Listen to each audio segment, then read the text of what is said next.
Wondery Plus subscribers can listen to Crime and Sports early and ad-free right now. Join Wondery Plus in the Wondery app or on Apple Podcasts. In the depths of an Atlanta forest, a clash between activists and authorities ends in tragedy. I'm Matthew Scher, and on my new podcast, We Came to the Forest, we expose the hidden truths behind a shootout that left one activist dead and countless lives forever changed. Binge all episodes of We Came to the Forest ad-free on Wondery Plus.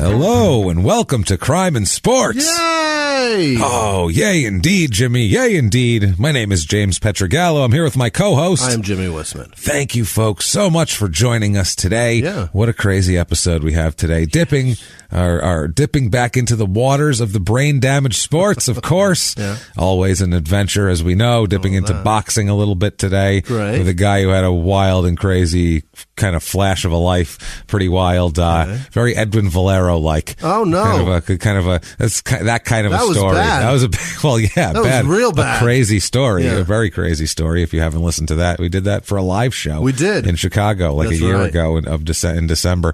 By the way, next week, quick show note, next week is our 3-year anniversary here. That's amazing. Which is crazy. We've been doing this for 3 years. And also the Scummies are next week as well. Very most prestigious award in the history of all award shows. There's the Oscars, there's the Emmys, there's the Nobel Prizes, there's the Kennedy Center Honors. There's all these awards they give out, all these Lifetime Achievement, Hall of Fames we see everywhere. Nothing, and I mean nothing, compares to the grandeur and the glamour and the splendor of the Scummy Awards that we present on a yearly basis. Polish the buckles on my overalls. Oh, it's going to be an event, boy.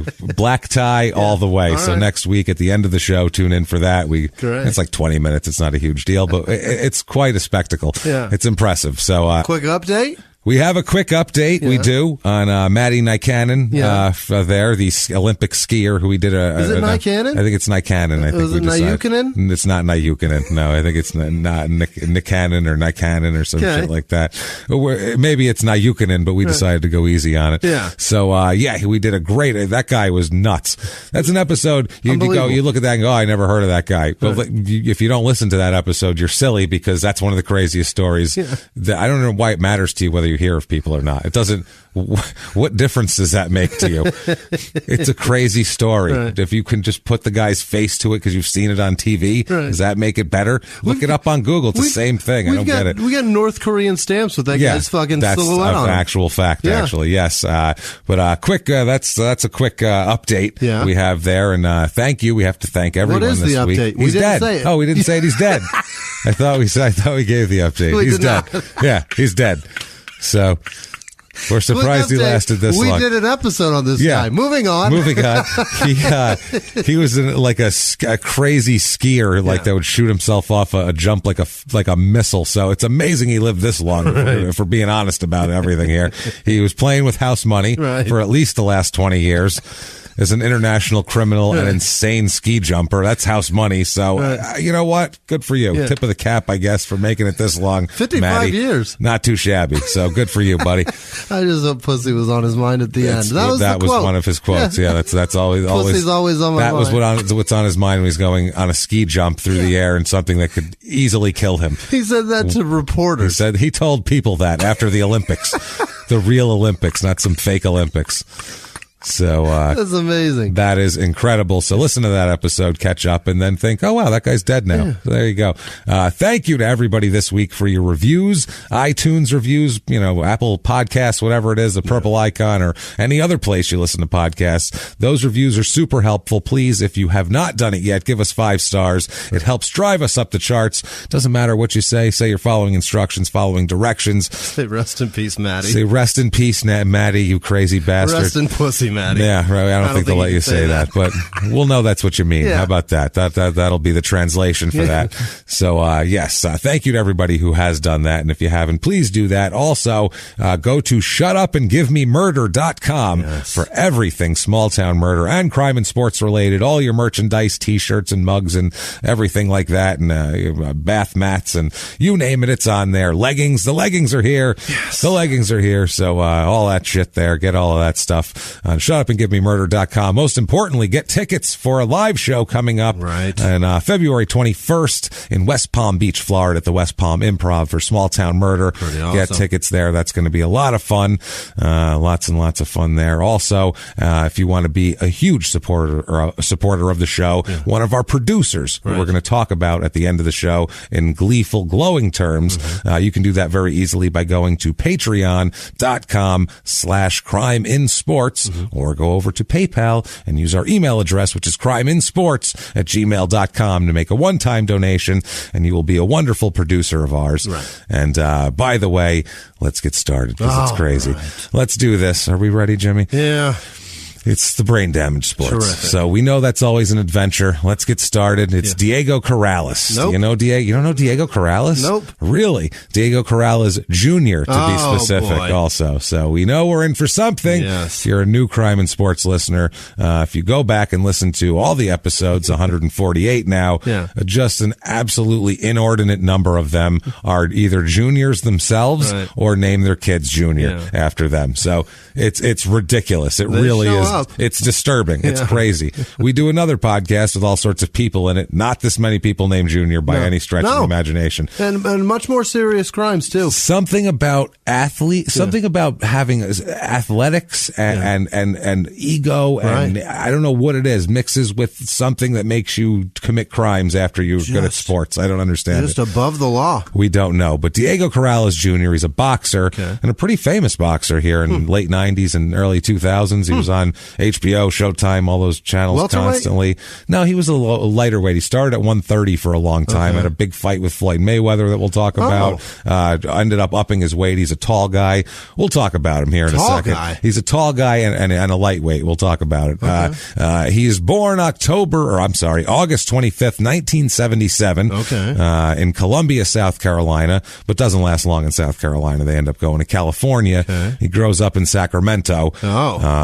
He grows up in a not a great situation, and we'll get some real specifics about it from his mom here. He has a brother also named Esteban, Esteban Corrales, who sounds like he sings beautifully. He does. Doesn't that sound what Esteban Corrales? Singer a guitar. Not even a guitar. He sounds like an opera singer. He's like the Spanish opera. He's the star of all of Spain.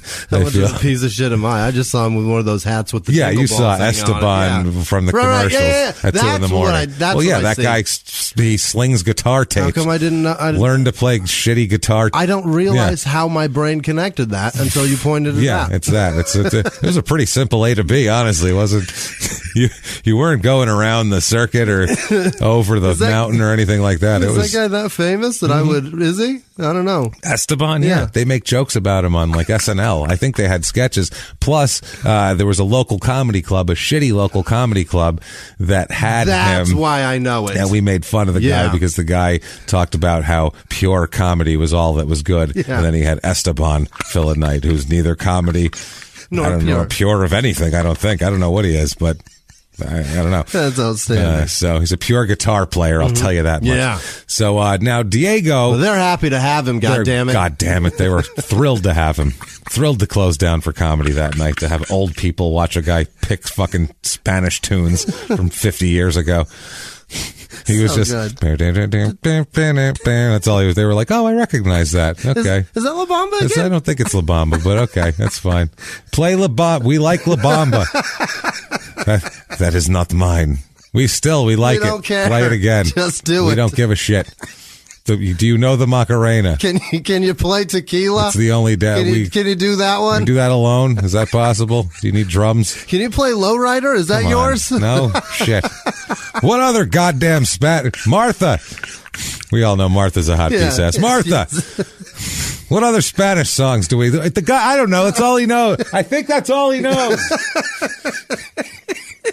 He's got an, I don't know if he knows any American song. I'm not sure. Christ. It hurts so bad. Old people. La Cucaracha? Can you play La Cucaracha? Whatever you're playing, play it louder, please. Louder. We can't hear you. You can't. I know we're right here. So, Diego's a tall guy for his weight. Okay. He's tall. He ends up growing up to be 5'11", but he fights at 130 pounds for a long time. So think about that. That is a tall, thin son of a bitch, which he's got reach like nobody else in that weight class, and somehow has a lot of pop behind his punches too, which just makes him super dangerous. Well, you're swinging down. Yeah, but you would think a lot of times though, I don't know. You would think he wouldn't have a lot of power because he'd be too lanky or something, or wouldn't have a lot of. He's not very, very thick. Yeah. So you'd think, oh well, he's not going to have a lot of power. But no, punching is like throwing a baseball, where you could see somebody and you go, they don't look like shit, but somehow, like the people throwing a baseball, you could take a guy who's the most athletic looking person in the world and they can't throw 60 miles an hour, and you could take some skinny kid out of a fucking field somewhere in the Dominican Republic that doesn't, and he could throw 98 miles an hour or out of anywhere in any country. You just happen to be able to put all that weight behind that particular area. Throwing is one of those things. You got Pedro Martinez, who's 5'8", weighed 145 pounds, through 98 miles an hour. That's small. He's a fucking tiny little guy. Jesus. And he's 5'9", and then you have a huge guy who can't throw for shit. It has nothing to do with physique or size. And punching's a lot of the same way. CC Sabathia didn't throw fast, did he? Yeah, it was just a nasty slider, wasn't it? No, in his career, in his peak, he was throwing in the mid 90s. Oh, okay. That's all right. Mid 90s. Yeah, he was a big. He's a big hoss. I just see him throwing a nasty fucking slider that you can't hit anyway. He had a nasty fastball in his day. It hasn't been around for so long you've forgotten about it. He's one of those guys, every time I see he's scheduled to pitch, I'm like, oh yeah, he still plays. Holy shit. Somehow he still collects $30 million a year for this bullshit he does on the mound. And he's starting? Yeah. Oh, yeah. Well, they'll play. That's a long story there. They don't want him starting. It's every spring training. That's an ordeal. But there's so many injuries. It doesn't matter. Eventually, so many people will get hurt. They have no choice. We need CC. So Diego Corrales, though, long reach. So that ends up helping him a lot. And I really enjoyed watching his fights for that reason, because he would just pick you apart. Guys would try to come in on him, and he just pop, keep him away. And I don't recall the name, but I'm sure I've seen a fight. I'm sure you have. So he's had a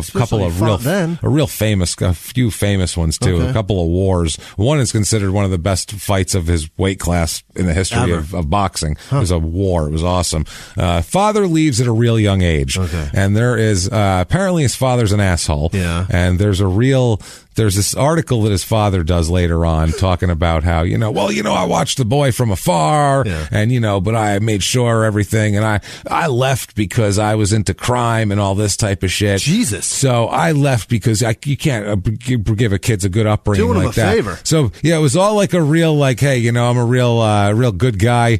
I'm doing this just for them, not for me at all. I don't want to just go around and fuck off and do drugs and fuck women. Right. I'm trying to make a better life for my kids by leaving them. I don't want them to see this horrible shit I'm going to do. Where then the mother, in a response to the article, would go, "You lying motherfucker," and literally would answer everything he said in word for word, going, "First of all," and she'd address it right to him. "You don't know what you're talking about saying this because you were never there. You didn't do shit for it's awesome." It's like a vicious agent taking a proposal and then just redlining all the shit she doesn't like in it. Fantastic. Well, the father says, quote, the father leaves early, 3 years old. Yeah. The father says, quote, "I wanted to run with the gangsters. I didn't want to be stuck at home with a family. I didn't want that responsibility. I would never say I was right in what I did because I wasn't. I was wrong." But then he goes on to say, "But, I think I did the right thing in the end." So, this is back in Carolina? They moved to Sacramento. So he left in Sacramento? Yeah, he left in Sacramento. Okay. Now, the mother will give you some background here. She says, "The first thing I would like to address is the name Corrales and how it came about." Now, Corrales, the way Diego's name is spelled, Corrales. That's Corrales, okay? She said, "I married James Avery Corrales, but it's Quawrells. Whoa. Right, but same thing. That's Corrales. Yes, exactly. He said, this is the birth name of Diego's biological father. I would like to say that I remember why he changed his name, but I don't. I do remember him asking how you would say James Corrales in Spanish. I wasn't sure on the Corrales, but I told him Corrales, and the first name would be Diego. He liked this fake name and decided that he would be called this new name. So he just went by that and then named the kid Junior. Yeah. So holy shit. And named the kid that Junior. That's not how that works either. Not at all. So, because he's a junior of an alias, basically. So right away, he's not even there. It's like Back to the Future. Like his picture would be disappearing on the Polaroid. Like what? How? It's disappearing. Oh, he's going away. He doesn't exist. It's like being named Babyface Nelson Jr. No, a junior of a thing that doesn't exist. Right. It's amazing. Biggie Smalls Jr. No, sorry, not a thing. So. It's fucking awesome. Unbelievable. She said he liked this fake name and decided he would be called by this new name. We never went to any judge or court to change his name legally, but he just began telling everyone that Diego Corrales was his name. Okay. My marriage certificate shows his legal birth name, and my divorce decree shows I divorced Mr. James Avery Corrales with the old spelling with the Q, and the alias Diego Corrales Sr. is on there. Now, the father will reference someone who helped raise Diego, and he always calls him this man. He never calls him by his real name. How do you go through life being like, yeah, my name's Diego, and then you show your ID, and they're like, James we're not Avery. Calling you that. Diego. Listen, James. We can't do, there's no stage names here at Pipe Masters, sir. Yeah, or the DMV for that matter. Jesus. Or the electric company to pay your fucking bill. Right. We want to know your real name. There's no alias here, sir. What's your social security number? How about this? Whatever name that's attached to. That's what we're going to use. That's you. That's you. So you can call yourself whatever you want. Go ahead. Diego. Knock yourself out. Yeah. So she said Ray was the guy that really did everything. Ray is the guy who comes in and is his stepfather, Diego's stepfather. The mother says, quote, he is and was the only dad that your children ever knew. This is directly to the father, and loved because of your chosen self-imposed exile from their lives. He had been their dad since Diego was 3 years old and Esteban was a year and a half, and he is grandfather to the 7 grandchildren we have. I'm appalled at the fact that you state that you made the right decision to leave. Let me refresh your memory. I left on my own accord after you beat me and threatened to kill me, or did that conveniently escape your memory? I took all I could take from you. You didn't quit. You got fired. Yeah, that's what she just, and it gets worse, by the way. Oh, my God. You tricked me at 15 years old by telling you would take me away from my sheltered existence in Nebraska and show me the world, and I was foolish enough to believe you when I ran away from home with you, a grown man 9 years my senior, so 24 and 15. Yeah, that's gross. Yeah, a 24-year-old takes my 15-year-old on the road. I will hunt him like an animal and kill him. I will track him. Take me and show me the world. And this is South Carolina. Yeah, I will. This isn't far enough. She's gonna follow a trail of your blood after I slit your throat if you take my daughter anywhere. I'll tell you that right now. I'm gonna follow it about 10 feet before you fall over. Before you bleed out. That's how it's going to work. You fucking mess with my kids. Yeah, this is ridiculous. 9 years my senior. Do you know what they call that, don't you? Pedophile. Oh, my God. She doesn't say pedophile, but she says you do know what they call that, don't you? I took 5 years of your abusiveness toward me and my boys, or politically correct, I should say, our boys. Quote unquote. I refused to let you take my life, and I vowed that my children would never be like you. Do you not remember how I met Ray? This is fucked up. This is Diego had a fucked up childhood. Now, Diego's nickname is Chico. He always goes by Chico. The son. Okay. Diego's Jr. I was like, this dad's got enough fucking names. Yeah, we're confused with his names already. Let's not, even if he had a nickname, I wouldn't tell you about it at this point. We're already knee deep in names with this fucking guy. Diego goes by Chico. He's Diego Chico Corrales is his boxing name. And he appears later on in things on TV, and he's credited as Chico Corrales. That's what he goes by. Just means son, right? I don't know if that's to separate himself. Boy. I don't know if that's to separate himself from his father. Yeah. Or what. Should it not be Diego because that's what that guy goes by. But, So she references Chico. She's talking about young Diego. Got it. Quote, at 2 years old, you had Chico out there begging for your nasty habits. Remember how you would send him outside and beg for your cigarettes or steal them? Ray was the fellow that came to our apartment to tell me that Chico stole his cigarettes while he was shooting the shit with his friends. Do you remember you left me with the embarrassment to talk to the stranger about Chico's act? And no sooner than I closed the door, you were so quick to praise this shameful act? I would like to thank you, though, because you and your shameful acts have put me in his sights and the beginning of a relationship, then a marriage that has lasted 30 years. Hold on. So she ended up getting together with Ray, the guy who got his cigarettes stolen by 2-year-old Diego while he was shooting the shit with his friends. And then his dad high-fived him for stealing them. Yes, his dad, because he was stealing them for his dad. His dad told him to go out and steal cigarettes. So he was using him like some kind of spider monkey, some sort of like Indiana Jones thing that was trained to pickpocket people. As much as I agree with Mama Corrales at this moment, she sounds a lot like that teacher's council lady or parent TV council lady that was like, you knew. The lady that when Jackson showed her nipple, she's like, I saw it and it was really nasty. Yeah. It's not that bad of an act. He stole cigarettes, for fuck's sake. Calm down. Wait a second. Hold on a second. You can't send your 2-year-old out in the street to steal cigarettes. No, you to can't. Pickpocket people. It's a shitty thing to do. But it's not that bad of an act. I think it's as bad to send your toddler into the streets he's in diapers. Yeah, but he's pickpocketing people. It's 1980. Those cigarettes cost like a quarter. To steal anything, you're sending a toddler into the street to become a fucking thief. Like on your command. I don't think that's right. It's real Aladdin street urchin. If you go to Mexico and people come up and kids come up to you, you go, oh, that's so sad. Yeah. What is this? Same. This is worse. At least those kids are selling chiclets.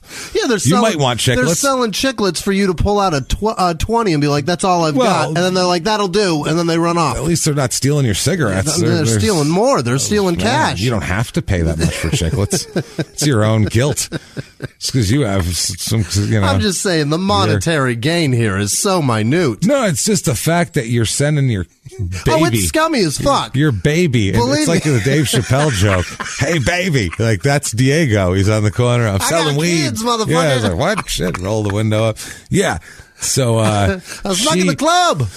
Yeah, so she ends up hooking up with Ray, who is the man who had his cigarettes stolen and came to complain that your toddler stole my cigarettes while I was out there. Pretty awesome. Which is kind of embarrassing, yeah. So she says, quote, oh, and for you, and as for your life of crime, James, while married to me, the only crimes you committed was marrying a minor and teaching your son the art of theft.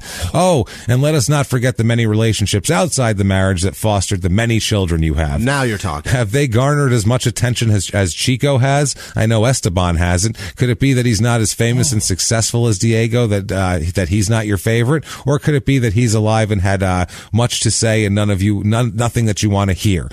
Remember correctly, James, you were a horrible person to me.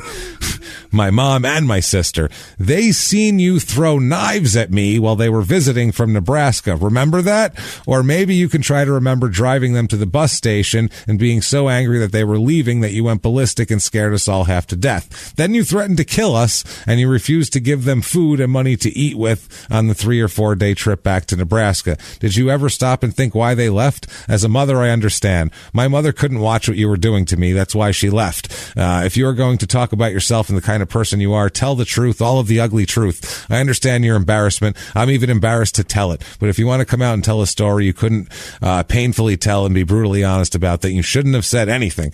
Now she did this through the press. She did this in the press because this guy put like a bullshit spin on, I'm a gangster. That's why. I took a step back and I just watched him from afar and all that. And she was like, listen, motherfucker, let's talk about the real shit of why you left. Right. It's because no one wanted you around. Right. She says, quote, this is the end of it here. You stole my children from me when I left and I let you see them and spend time with them. I even let them spend the night and you left with them. Thank God for your Aunt Bernice, not your grandfather. After calling her looking for you, she told me she would call and if and when you showed up. Her exact words when she called me was, he is here, come right now to pick these babies up. He has no business with these kids. because he's a fucking crackhead, apparently. I don't know if you cried as we drove away, but I have a clear picture of you cowering in a corner, holding my kids and telling me that you would kill them before you let me have them. Your aunt talked to you and took the kids from you. So this is Diego's upbringing. This is his young life. It's pretty beautiful. He's had his formative years. His first couple years are filled with some interesting shit. Angsty, to say the least. Yeah, he doesn't have a nice, relaxed environment because this is moving around a lot. He's getting, he's stealing cigarettes. He's got a lot going on by 3. He's got an active social life by 3. He's got a lot happening. He's got his dad telling him, before your mom gets you, I'm killing you. I'm going to kill you, happen. And they're stealing kids and back and forth. That's what's going to happen next. So you can imagine he's going to, that's, you could see maybe some anger pent up and stored up. Ends up being a pretty happy-go-lucky kid. Really? And kind of his personality, to the public and to pretty much everyone that knows him, except for a couple women later on, is pretty much a happy-go-lucky, known as like a happy guy. Yeah. He's not even a big shit talker in boxing. Like, he's kind of the guy where you really got to poke and prod him a lot before he'll start talking shit about you. Okay. He's that kind of guy. He's just kind of a happy dude. It's interesting here. Anybody ever bring this shit up before fights? Well, yeah, people would bait him a little bit, and he didn't really take the bait all that much, but sometimes he would, but it was always an on purpose thing. Let's it was more like guys he was friends with would be like, let's talk shit. Let's make it let's make this a big deal. But guys he didn't know or like, he wouldn't really engage with. That's hilarious. He had a really funny back and forth with Mayweather. Him and Mayweather's shit talking to him is some of the funniest shit ever and most ironic shit ever. It's amazing. So, yeah, he, as a kid, he was, he grows up in a really rough area in Sacramento. Not a good area. He's introduced to boxing by his stepfather. Ray Woods, who becomes his trainer later on. You see him in all of his fights. He's the guy in the corner there. He said that he knew it was his life's calling immediately. Okay. Everybody did. Ray did. Diego did. Boxing's one of those things. If you're really good at it and you could see it immediately, it shows. It's like throwing a ball or hitting a ball or shooting a basket. If a kid's really good at it immediately, it really shows up. Yeah. And apparently there's conflicting reports here. He says that he had problems with the law as a kid, like 11, 12, 13. Really? Yeah. He says he kind of was hanging around gangs, but didn't really join gangs, but would joyride in stolen cars.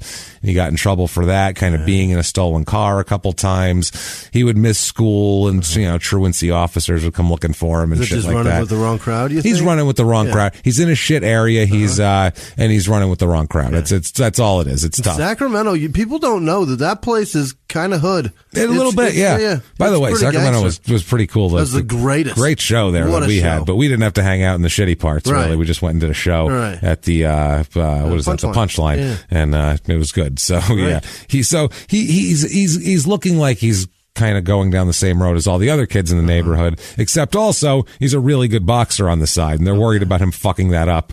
Just running the streets. Being an idiot. Yeah. Now, he says this is a pretty good fight story here from when he was 11 or 12 fighting. Okay. This is pretty funny. This is from Diego. How weird is that to say out loud? What? 11 or 12 and he's fighting. Like, viciously. Oh, viciously. Yeah. They have all the way down to like 8 years old. They'll send little kids out there with headgear. It looks like they're going to fall over because the headgear is so big and the gloves are so big, and they're just tapping each other with these big, it's the weirdest looking thing you ever want to see. It's so weird to say that sentence out loud. The only thing that's weirder is when you see tiny kids tackling each other in football with giant helmets and pads, and they just run and they look like mascots. Yeah.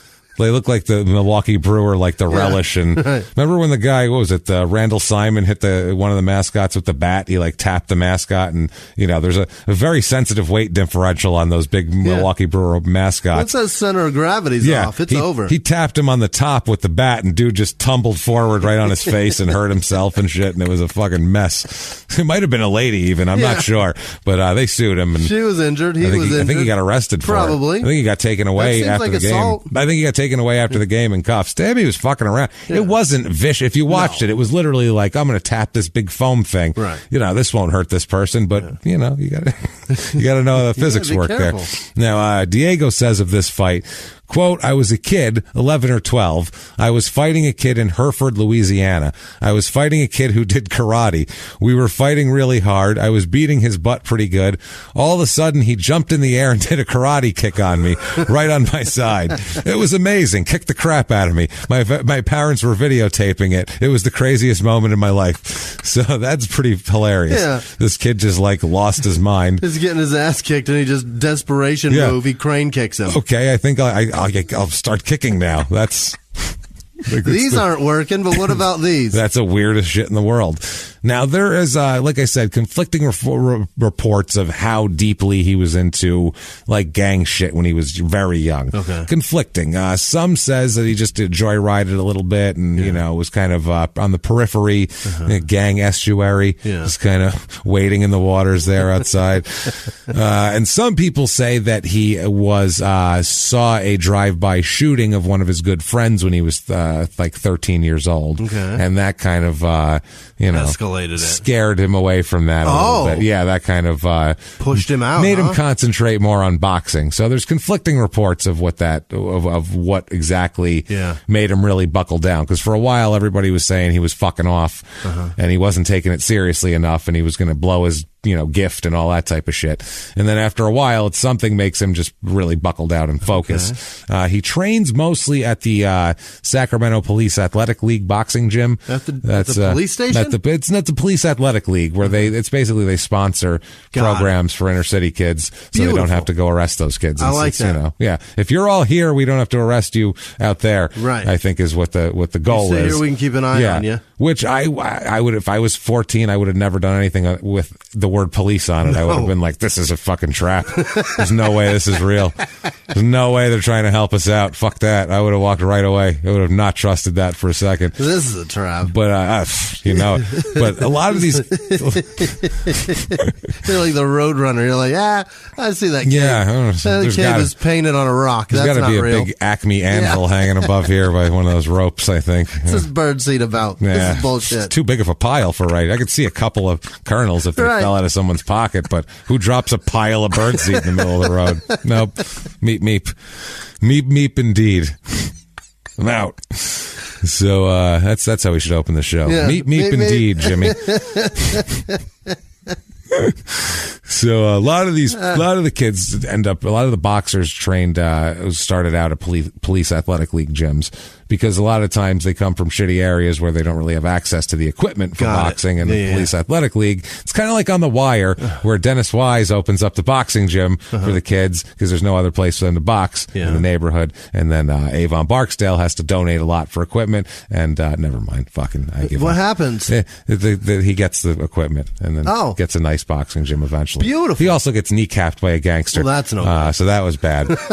But does he teach kids to box? Some of them. Okay. Ones who don't end up becoming gangsters and getting him kneecapped while he tries to go get them back into the boxing. The kids got him kneecapped? Oh yeah, he goes to reach out to a kid in the street, Jimmie. Young Michael needs help. Fucking backfires? And he didn't want his help, and some of Michael's crew said, get the fuck away from him, he doesn't want to talk to you. And they ended up shooting him in the leg.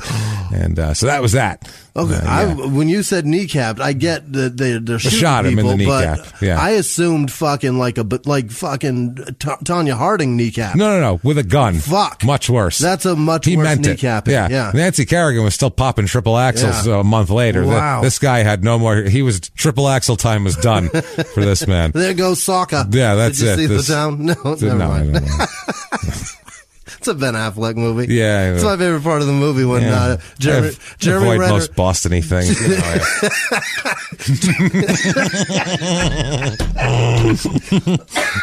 I didn't even watch the fucking Super Bowl. Jeremy Renner shoots a gangster Mexican guy in the knee, and he goes, "There goes Sokka," like right in his face. Oh yeah, okay. Yeah, it's a great. There you go. It's a racist, very funny thing to say to somebody that's now bleeding in their living room. No soccer for a 40-year-old ex-convict starting a children's boxing gym in The Wire either. All right. So there you go. There goes Sokka.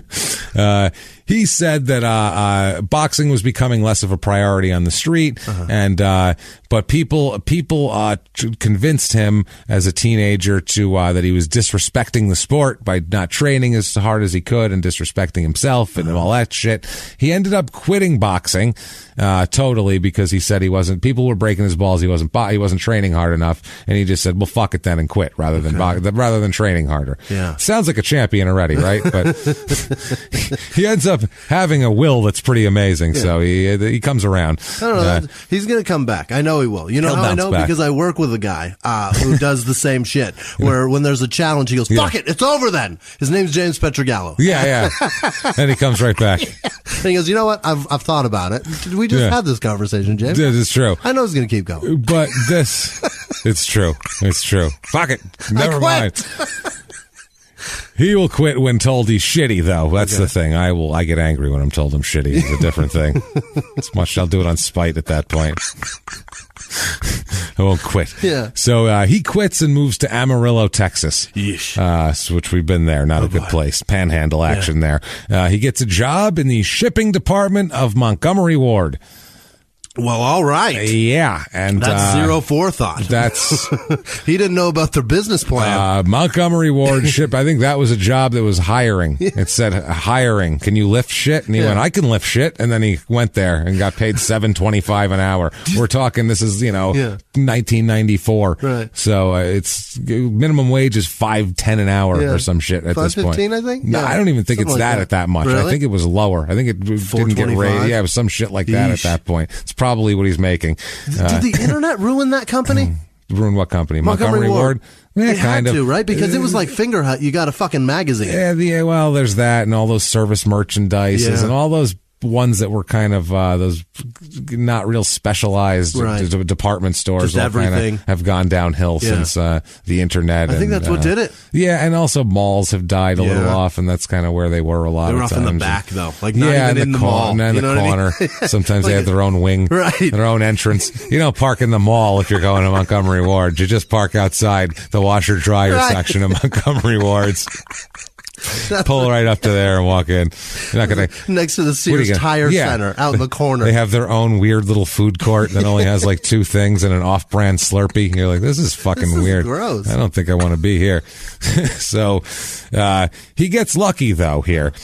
He's working the shipping department at Montgomery Ward, and a talent scout from Top Rank Boxing tracks him down. Yeah. I guess had watched him box as a teenager and thought he was good and said, where the hell did that one kid go? And they said, he quit. And he goes, what the fuck are you talking about? That guy quit. How the hell did he quit? Yeah. He was the best one here. What are you talking about? So this guy goes, tracks him down, and talks him out of, shipping fridges, shipping from Montgomery Ward, and gets him back into fighting here. Okay. And he says after this, quote, my dad kept me going in the gym. I was an aggressive kid, pretty strong, and I always got in fights. Ray said, I'll take you every day to a place where you can get in a fight, never get hurt, and never get into trouble, which that's how he got into boxing. He said, quote, I just moved so fast. My first national tournament, I'm in Newark and fighting for the national title. I remember going to the Statue of Liberty, and I came home with a silver medal. I realized, hey, this can really pay off. Yeah. So right away, he's a real natural with this shit. That's the thing. He's a total natural, and that helps a lot here. He says his favorite early boxing memory was at the Nationals in Newark, New Jersey. Yeah. He said he went with a guy who was the director of PAL in Sacramento, a guy who was a police officer who now works for the FBI. Oh, Jesus. Yeah. He took good care of me. I just had a ball with him. I was a silver medalist at 95 pounds. That is just skinny little fists of fury, little children fists of fury, whacking each other. I won 5 fights in that tournament. Jesus. I think I fought every day. That can't be safe. Fuck, lost How old? This is, 13, 14, 15, or 16. Fighting every day. Every day. Lost a decision in the final, but I got a trophy. They gave it to me for the sportsman of the tournament. So I got my first national, I got 2 trophies. How about that? So he was, he's good. Yeah. As an amateur, he fights, in 117 amateur fights, which is a lot. Then we talk about this guy and any of these fighters, talk about his record. Think about before he starts pro boxing, he's fought 117 fights. Yeah. So that's a lot of hits to the head. It just is. I mean, an amateur, you have your headgear on and all that shit. You're still getting hit in the fucking head, regardless. So between that and then he gets into boxing and think about all the fights. He goes through a lot of wars. A lot of head blows here is all I'm going to say. Now, he compiles an amateur record of 105-12, which is pretty goddamn good. Amateur record of out of 117 fights. Yeah. He won 105. 105-12. It's pretty fucking impressive for a child. Yeah. That's his child record. Unbelievable. Not too bad. In 1994 is when he took second place at the amateur championships. That was the one in Newark, where he loses to Frankie Carmona on points. And Frankie Carmona ends up being a fighter later on. You'll know his name. He gets to the 1995 Pan American Games. He goes to the first round of the featherweight bracket and loses there. What now? I'm sorry. I just see him at Montgomery Ward's in the interview, and they're like, what qualifies you for this? And he's like, well, I'm a professional boxer. And the guy's just like, you can box professionally? Can you go box that Frigidaire for me? Actually, I'm a top... No, you messed it up. He's not a professional yet when he goes there. Yeah. I'm a nationally ranked amateur boxer. How'd you like to turn pro, kid? That's the joke, Jimmie. Oh, yeah, kid? How'd you like to turn pro? We're paying $5.10 an hour. What do you say? Chewing on a cigar with a gray fedora on. Can you do it? You hired. There's a bedroom set over there. Box that shit up. You start on Monday. Tell you what, kid, there's a bedroom set and a bunch of dishes. Let's see how you do with big and fragile. And you got 4 minutes and go. And go. Let's do it. I thought you were an amateur.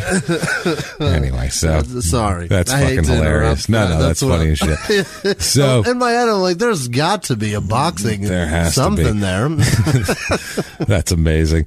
He also lost the 1995 World Championships, an amateur tournament. Okay. He loses there also, doesn't get a medal. Okay. But in 1996, he turns pro. Great. So yeah, he's not even 19 yet. He's 18 years old. This is hilarious, by the way. His first pro match, where it is, you're going to fucking laugh. Really? Because I guarantee you at one point in time, you're not proud of it. You're embarrassed about it. And if anyone saw a picture of the shirt you were wearing the night where you were there, you'd be super embarrassed. But his first fight, March 19th, 1996, at Club Rio in Tempe. No kidding. Club fucking Rio. Now, if you're not from the Phoenix area, you don't know, but this was a douchey club. Yeah. Sort of near the Tempe Improv, a little bit right off the highway Jesus, there. It's a half mile away. It was a douche hole. Yeah. And it was just the worst people the you could imagine. That happened there. The amount of assaults and rapes. Disgusting. It's gross. Oh, basically every time an NFL player would grope somebody and get in trouble for groping someone in Arizona, it took place there. Jake Plummer got groped. It's always at Club Rio. It's dark and Club gross Rio, there. It was Access Radius, but that was up the road a piece. Yeah, and that was more expensive. Anybody could go to Club Rio and be a douchebag. You got an ID? Get in. There is so the floors are sticky with semen. It's disgusting. It's an absolute shithole. It's surprising it's closed and leveled. It's a Denny's now, I think. There, I think they leveled it. Oh yeah, yeah. I think they leveled it, and they're building audio school or something. There's something weird there now. I don't know what Audio it is. Express is right so there. Yeah, some shit. I don't know. That's what I mean. Audio Express outlasted the place. So there you go. But it's a nightclub. Yeah. It's a shitty nightclub. Right. So that's his first match. Is at a shitty nightclub in Tempe where he may or may not have been groped by a douchebag in white sunglasses. You never know. This night he fights Everett Berry, who's a 2-4 career fighter. Okay. This is his last fight, by the way. Yes. Diego beats him in round 3 with a TKO at 1 minute and 12 seconds. Making him 1-0, wins his professional debut, even though it's at Club Rio. So not all that professional. I didn't know they did that there. Who the fuck did? Yeah. That's what I mean. It was some off weird night, 2 days after St. Patrick's Day. There was probably still green puke on the floor. for this fight. You know what I mean? What year was this? 96. Jake Plummer was at ASU then. He was probably groping someone in the crowd. Absolutely. I guarantee you he had his unwanted at his finger in a girl in the crowd. It's completely unwanted. 2 fingers and somebody in there. Well, Teddy Bruschi around the corner. You never know. It was for sure happening. Douche City. We'll just say that. Oh my God, the duel in the desert that weekend would have been bananas. Oh my God, the worst. Gross. Jeez, the vile people that played for both teams. Oh, the worst.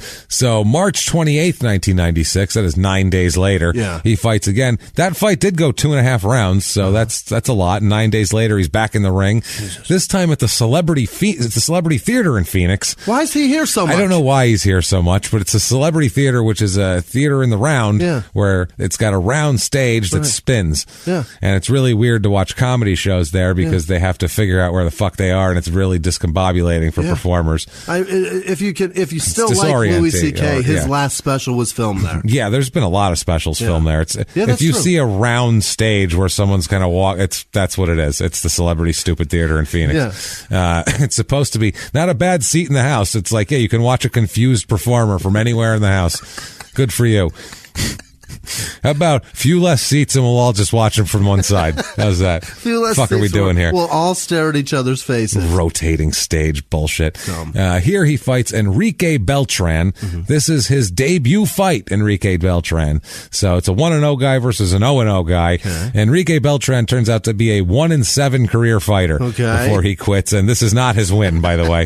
This fight goes all 4 rounds, though. Wow. It's a 4-rounder. Diego wins a unanimous decision, but he couldn't knock him out there. He whipped him good, just couldn't put him down. Couldn't put him away. 2-0 he is, Diego. May 30th, 96, so plugging right along here. 2 months later, again at the Celebrity Theater, just hanging in Phoenix for some reason. What is going on? I don't know what Sacramento and Phoenix, what the pipeline there is, but there's something. I didn't know there was this many professional fights here. I didn't know either. I know there's fights around here. I mean, I knew there was. I just didn't know where they were. I guess. It's just weird to hear I where just they assume are. they're all at the casinos, but I guess before like casinos, a warehouse or something. I don't know. Some of these shit fights, you wouldn't. Lots. Yeah, you wouldn't understand. I don't know. I wouldn't expect them to be a Club Rio. Yeah, that's bizarre. So weird. He fights Celebrity Theater again. This time versus Victor Manuel Mendoza. This is his debut fight again. So he's fighting a lot of young fighters. As he's a young fighter, he's only 2-0 at this point. I wonder if they turn the spinny stage off when they do. I fucking hope so, because I want it to just keep spinning. Guys are like, hold on a minute, I'm dizzy. Wait, Jesus Christ. Am I knocked out dizzy? What's happening? Where am I? This is weird. Where's my corner? Where's my...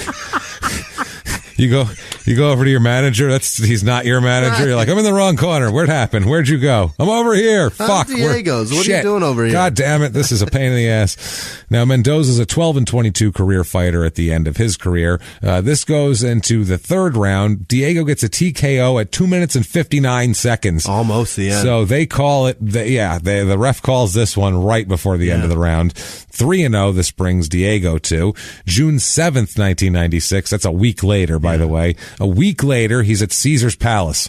Up in Vegas. Yeah, so completely, fighting Ciro Canales, which is he's a 5-3-1 career fighter. Okay. So he doesn't, Canales is another fighter's name. You're looking at me like I recognize that name. Yeah. And there's also Canelo. That's the one I recognize. It's the one you're thinking of. This fight goes all 4 rounds as well. Unanimous decision for Diego again. Yeah. So he's fighting these inexperienced guys and going the distance and kind of just outboxing them and outpointing them. As we see a lot of these guys, sometimes that's how they start. Yeah. And Diego's also a guy later on in a 4-round fight. He's just getting warmed up. Yeah. He's a slow starter. He likes to kind of jab and figure out where he can find, figure out where you are in his reach and kind of where he's comfortable. And then later on in the fight, he's a really tough guy. Yeah. I mean, we'll see later on when you beat the shit out of him, he keeps getting back up. He has no quit in him whatsoever. And, he's the type of guy, as the fight goes on, he's way more likely to knock somebody out. How about that? And later rounds, a lot of 10th round knockouts and shit like that. Also, I mean, from the amateur fights that he did, those were all like for medals and such. Yeah, that's all points. Right. That's how he's built. That's how he was conditioned. You see that with a lot of Olympic fighters, too. They come out, Mike Tyson, aside. Right. You see that a lot with the Olympic fighters. De La Hoya never lost that style. He never was entertaining to watch because he's just a point fighter. But he wins. He wins, because he wins on points. Right. That's what he does. Now, June 27th, 96, so that's, Christ, that's 3 fights in a calendar month. Unbelievable. Which is a crazy shit here. And that was a 4-rounder and a 3-rounder, so 3 full rounds, 4 full rounds. It's a lot you're fighting. Yeah. This is at the Celebrity Theater again, so he's spinning around. He digs this place. He digs it, man. Or that's the only place that'll let him fight. Yeah. Fine, I'll fight in the spinny thing. I don't care. This is Lorenzo Raul Charis's debut here. Chairs with an E before the S at the end. Bizarre. He's a 1-4 career fighter, and again, this is not his win. This is a first-round knockout for Diego. All right. This is where he starts knocking people out, and from now on, this is his style. Now he comes into purely knockouts, pretty much. 5-0 for Diego here. August 17th, 1996. He's in Albuquerque, New Mexico. In August? It's let me fight in the worst places. Amarillo, Phoenix in the summer in this fucking rotating stage, and Albuquerque at the Sports Stadium in Albuquerque versus Cesar Morales, who's 4-0-2 coming in. So he's an undefeated. It's a 5-0 guy versus a 4-0-2 guy, and you could see 2 draws happening in those short fights, those 4-rounders. This guy though ends up being 5-1-2 for his career. This is Corrales versus Morales. Morales. Fuck. Caesar versus Diego. There you go. Yes. This is the guy's one loss, by the way. Here, he's a TKO in round 2, bringing Diego to 6-0. September 13th, 96. So these are rolling along fast, and we'll just buzz right through them here. This is at the Knapp Center in Des Moines. Yeah. Where's the worst places to fight? God damn it! I'll wait. It gets worse. Is it the Knapp Center NAP? Oh, yeah, NAPP. Oh, okay. Yeah, NAPP. Is this where everybody in Iowa goes to take a nap? It's KNAPP. Got it. The name Nap. All right. In Des Moines. He fights Murphy Hughes, who in actuality is not even a man, he's a leprechaun. Yeah. He's actually a leprechaun. And he's on Iowa's flag. Fucking the most Irish man ever, Murphy Hughes. This is Murphy Hughes' debut. I mean, he's a leprechaun. He's not a real man. And this is his only career fight. 0-1 career. Diego got his lucky charms, and the guy went home, and it was the end of it. He said, I have nothing left to fight for. I'm going home. Pot of gold. That's it. And he goes home. He's just a leprechaun. That's all he is. With no gold anymore. You don't even have to beat him. You just punch him, and once his little hat falls off, it's over. That's it. That's the end of the fight. 2 minutes, 52 seconds in round 1. That only takes to get a TKO out of old Murphy Hughes. That's all. That guy's career lasted 2 minutes and 52 seconds. That's awesome. Of getting his ass kicked by Diego Corrales. That's incredible. So 7-0 for Diego. October 11th, 96. He is at Texas Station in North Las Vegas. North Las Vegas is not Las Vegas, by the way. No. It is outside of Las Vegas in a much more shitty place. And it's Texas Station? Texas Station is the name of it. That's the venue. Got it. In North Las Vegas. So probably a Texas-themed shithole on the outskirts of Vegas. So picture that. I picture it looking like Urban Cowboy, basically, where they ride the bull and Deborah Winger picks up the convict. So likely built by the mob. Just to put a foundation down on top of the grave. Yeah, that's it. Or just some sort of laundering scheme on the side, or where they can eat breakfast after they bury a body in the desert. Something. It's on the way back in. Right. So this is versus Sergio Macias, who's a 14-20-1 career boxer, a glutton for punishment. Yeah, he is. This is a TKO at 146 in round 4. Diego wins. He's 8-0. November 29th, 96, down in Tijuana. He's fighting in Tijuana. This is like a 3-fight Mexican tour he does here for some reason. He fights in Tijuana. He fights Juan Santos, who sounds made up. Yeah. Doesn't even sound like a real guy. That's his alias. He's got like 7 different boxing records under 7 different names. It's like, fuck it, I'll be Juan Santos tonight. Anybody that's in there seeing him, they're just like, it's that one. Oh, that one. Yeah. Okay. I thought we were seeing somebody else. I know a lot of guys. There's a bunch. So, very common. Look at Jim Smith here. You know? That's a Tom Jones all day. Yeah, which Tom Jones? How many Tom? Fuck. So this guy is a 1-6 career fighter total in his entire career. This is not his win. No, by the way. Again, shocking. I know you're shocked.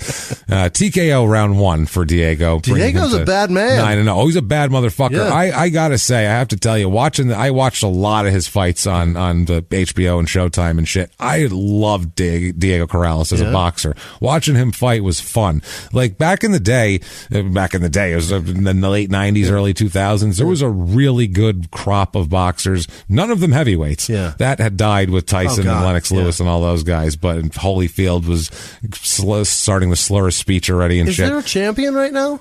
Whoa, there's always a champion. Or some Russian guy. It's always a Russian now. It's always a big like Eastern European or a Russian or anything. It's so boring. It's so, and they're always big plotting fighters and not very exciting and don't have that flash or that speed of a Tyson or whatever.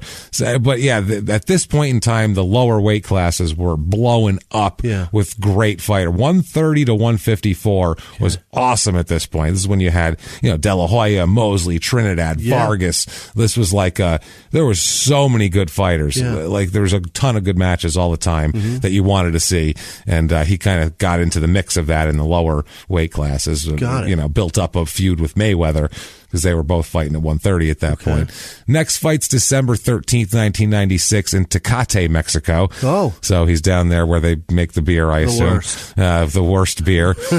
He fights Mario Gonzalez. Yeah. Another one. Another made-up name. Is that no. One? Yeah. Okay. Jesus Christ. I thought it was my cousin. What? Get out of my head, James. Oh, Jesus. 3 years. 3 years is officially too long. Yeah. We've started saying the same jokes. 3 years is, Jesus Christ. It took us 3 years to do it. But we made eye contact and said the same exact thing. That was too much. So, yeah. We both made the same terrible stereotype joke. Yes. Good for us. Nice moves. So, cousin Mario here. Oh, the joke isn't near as fantastic. No, it's as the fact that we both said it. Yeah, that's the real joke here. You can't fake that. That's some timing. Can't fake that, people. Right. So Mario Gonzalez is 0-6 coming in. Oh. So real promising fighter Tough here. Dude. He is 0-7 career. This is it. This is the another one. Good at math. His one draw came against an 0-1 fighter, which must have been the saddest fight in the history of the world. Can you imagine? An 0-1 fighter versus an 0-6 fighter fighting to a draw. Can you imagine? No one even wins. No. It's over and they go, no, split decision. It's a draw. Sorry. They both walked in and they were like, one of us is going to win today. Nope. We're going to break. Nope. You both still suck. That's what the judges said. They're both so terrible. We can't give either of them a win. Right. I'm sorry. You're both still defeated. You're just defeated. Neither of you, you know what? It's very much like that Super Bowl yesterday. Yeah. Neither of you deserve it. You don't deserve it. You're 0-7. You're 0-6 and you're 0-2. We're going to play it again next week. I, by the way, am way more interested in the new shitty football league that starts next week. What? There's a new shitty football league next week. We have a team in Arizona. The Arizona Hot Shots are the name of the team. I love a startup football league. Yeah. Number one, because I always have. I was a big USFL. When I was a little kid, I loved the USFL and all that. I'll always give a new league a chance. And also because I fucking hate the NFL with a passion. Is it outdoors? This is great. It's at Sun Devil Stadium. Oh, this is great. They're playing at Sun Devil Stadium. I looked, there are seats like in the first row still available for like $30. Let's go. And I might go to this game to support a non-NFL football because I love football. It's tomorrow? But it's next week. Oh, let's go. I hate I love the football of the NFL, but I can't even listen with sound anymore. Yeah. I can't listen to the announcers. Yeah. I can't listen to the fucking meatheads there. I can't watch the commercials. I can't look at the fucking fans. I'm so sick of it's because the patriotism isn't even real. No. It's this fucking pandering. Yeah. It's almost like when a big corporation. I thought you were going to say On the Wire. No. It's not. It's like when a big corporation that's like a polluting industry gives lots of money to environmental causes, and you're like, just stop. Right. Just, you know what? You don't care. You don't have to, and I don't expect you to care. Right. But don't act like you fucking care to hedge your bets. Be like, oh, but we put $12 into that coffer, so it's fine for us to destroy the Gulf of Mexico. That doesn't work. Say, fuck you, we're destroying the Gulf of Mexico or whatever. That's a great point. It's like that. That's how I feel like it is with that. Like, we love the military. Yeah. No, you don't. No. You don't love shit. You don't love anybody unless they're fucking paying for a PSL. Right. You don't like anyone unless they're paying $80,000 for the right to buy your shitty seat and fucking pay $80 to park and everything else. Or pay some god-awful amount of money to fly their jets. Why are you charging the military and then pretending to love them? Why are we paying for that? That's what I mean. That's ridiculous. So you can go, look how patriotic we are because taxpayers paid to have a fucking jet fly over our shit to make it commercially more successful. Aren't we patriotic? Don't we love the soldiers? America. How about never mind. I'm not even going to get into it. Fucking the NFL pisses me off so much. I can't stand it.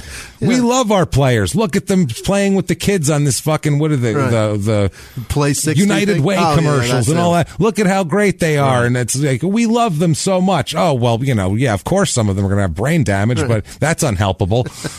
But we care, but we really don't. Right. Don't say you care. No. Say, you know what? It's a tough sport. Some of them are going to get brain damage. That's the ropes. Own it. So we pay them a lot of money. I don't know. Yeah, that's why they have a shitload of money. And then when they're gone, they get health insurance. Or say, fucking, we care, but actually act like you fucking give a shit. Do one of the two. So fuck the NFL, you liars. Anyway, so go support. I think it's the American. I wish I could remember the name of it now. It's the AAC or some shit like that. Google Arizona Hotshots. Arizona Hotshots. You'll figure the league. There's like two. There's probably a stripping team named that as well. I'm sure. The Arizona Hotshots. I know the firefighters too. That's what they're named after. Right. Yeah, it's a yellow helmet with like a fire thing on it. Yeah, it's pretty cool. So and there's only like 2 people I've ever heard of in the entire league, which is fun. Yeah, that's great. It's going to be fun. So who do they get? Draft. I don't know who has. I saw Christian Hackenberg is in the league. That Penn State quarterback. The Jets drafted a couple years ago. Okay. Couple other quarterbacks that were remotely drafted in the 6th round of the NFL and shit like that. I love this shit. Yeah. Bring it on. Fuck yeah. It's like the replacement. Yeah. I hope Keanu Reeves plays. Let's go. They're on TV too. Really? Yeah. I'm going to watch this shit. What channel? I don't remember. It's whatever football is on. One of them. CBS? Fox? One of those two. Okay. Yeah. It's local. It's on local TV. It's network TV. Network TV. Yeah. Who's behind this? I see commercials during NFL games the last couple weeks. Who the fuck is behind it? I don't remember exactly, but it's direct competition with the NFL. No, they start the week after the Super Bowl. It's spring football. Yeah, it's USFL strategy, basically, where if you actually did that, it could have worked, and they're going, well, maybe it could work again. Yeah. Who knows? So it's brilliant, because from now until fucking middle of April, everything sucks. Everything sucks. Everything. So I loved the USFL as a kid. So hopefully this will be good too. Who knows? We just spent 5 minutes plugging them. So hopefully, you're welcome, Dick. Go look at that football. It's good. It's probably more than anyone else ever knew about it. So you're welcome. They should give us free tickets. Yeah. Arizona Hotshots, give us free tickets. Holla at your boy. We'll fucking post pictures. Absolutely. We have a lot of followers. We'll post pictures. High-five your players. That'll be more advertising than you'll probably get from other people. So give us good seats, and we'll come there and take pictures and say this is great. But I guarantee even you, if it sucks, if they fuck up, we'll cover them. We will. Yeah, don't hire any criminals. Nobody that's been on our show because they might stab us. Yeah. Anyway, Mario Gonzalez, one of the saddest fighters in history, loses in a first-round knockout to Diego here. Big shocker. Yeah. December 16th, 96. That is 3 days later, by the way. 3 days. He fought December 13th. He fights November 29th, December 13th, and December 16th in Mexico. So they just lined up tomato cans for him to go kick over. This is in Tijuana versus Julian Vasquez. This is his pro debut, and he is an 0-4-1 career fighter. Oof. So in this entire tour, we're talking, including the fights that Diego, the losses here that he inflicts, we're talking a 1-17-2 career record. Out of for the fighters. 1 win, 17 losses, and 2 draws for the Mexican tour. 4. 3 dudes won 1 fight combined. 1 fight combined and lost 17. So that's a first-round knockout again. So these are all pushovers. Yeah. So he's 11-0, Diego. January 13th, 97, he fights at the Great Western Forum in L.A., so that's a big venue. Yeah, this is versus Salvador Montez, who's 7-2-2 coming in, and he turns out to be 7-5-2 for a career, so this isn't going to go well. First-round knockout for Diego again. Great. So he's on a streak of those. He is. Brings him to 12-0. March 14th, 1997, this is Veterans Memorial Coliseum, where the Suns used to play. Yeah. Down there, the Madhouse on McDowell there. Yeah. This is versus Delfonso the letter I and then Delfonso after that. That's not good. Bernal is his terrible name. He's a 22-34-2 fighter, so he's been hit in the face a lot. He fights a lot. He probably looks like a hamburger in the face, I would imagine. This is a TKO in round 2 in 34 seconds. And when was this? What day? This was March 14th, 97. Okay. So this is actually 2 months. He took 2 months of off here.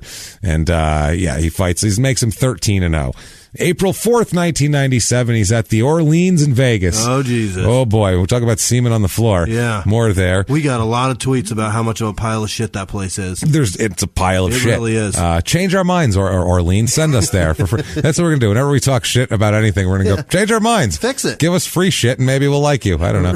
Rectify it, because I'm sure that's popular opinion. Your place sucks. It sucks. Yeah. You drive by and you go, ooh, that place looks like a shit, doesn't it? Huh? Fuck. Looks like a shit. It's like a shit dump bump. I'm just like, a shit is plenty. Like shit. It looks like a pile of shit. Here he fights Steve Quinones, who's 16-1 coming in. Right. Actually, this is a decent fighter. So this is a challenge.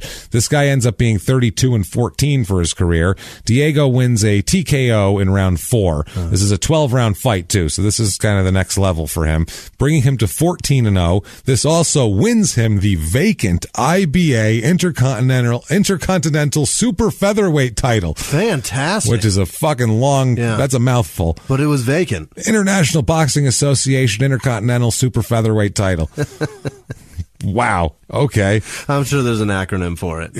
Apart from IBA. It isn't. It's just IBA Intercontinental Super Featherweight title. Oh, God, that's too much. It's too much. That's too much. Mom, I won. What'd you win? The IBA Intercontinental Super Featherweight Special Super Zingy Chocolate Vanilla Swirly Strawberry Featherweight title. It's great. You got to put another quarter in before you finish all that. No, okay, hold on. I got it. Damn it. I'll call collect. It's the 90s. There's a lot of collect call commercials on right now. Charles Barkley, 1-800-COLLECT. 1-800 was the other one. 10-10-220. There you go. That's one right there. There was a bunch of those 10-10 ones. 10-10, for like the first 20 minutes are only $1 right. Long distance. People were very concerned with long distance back then.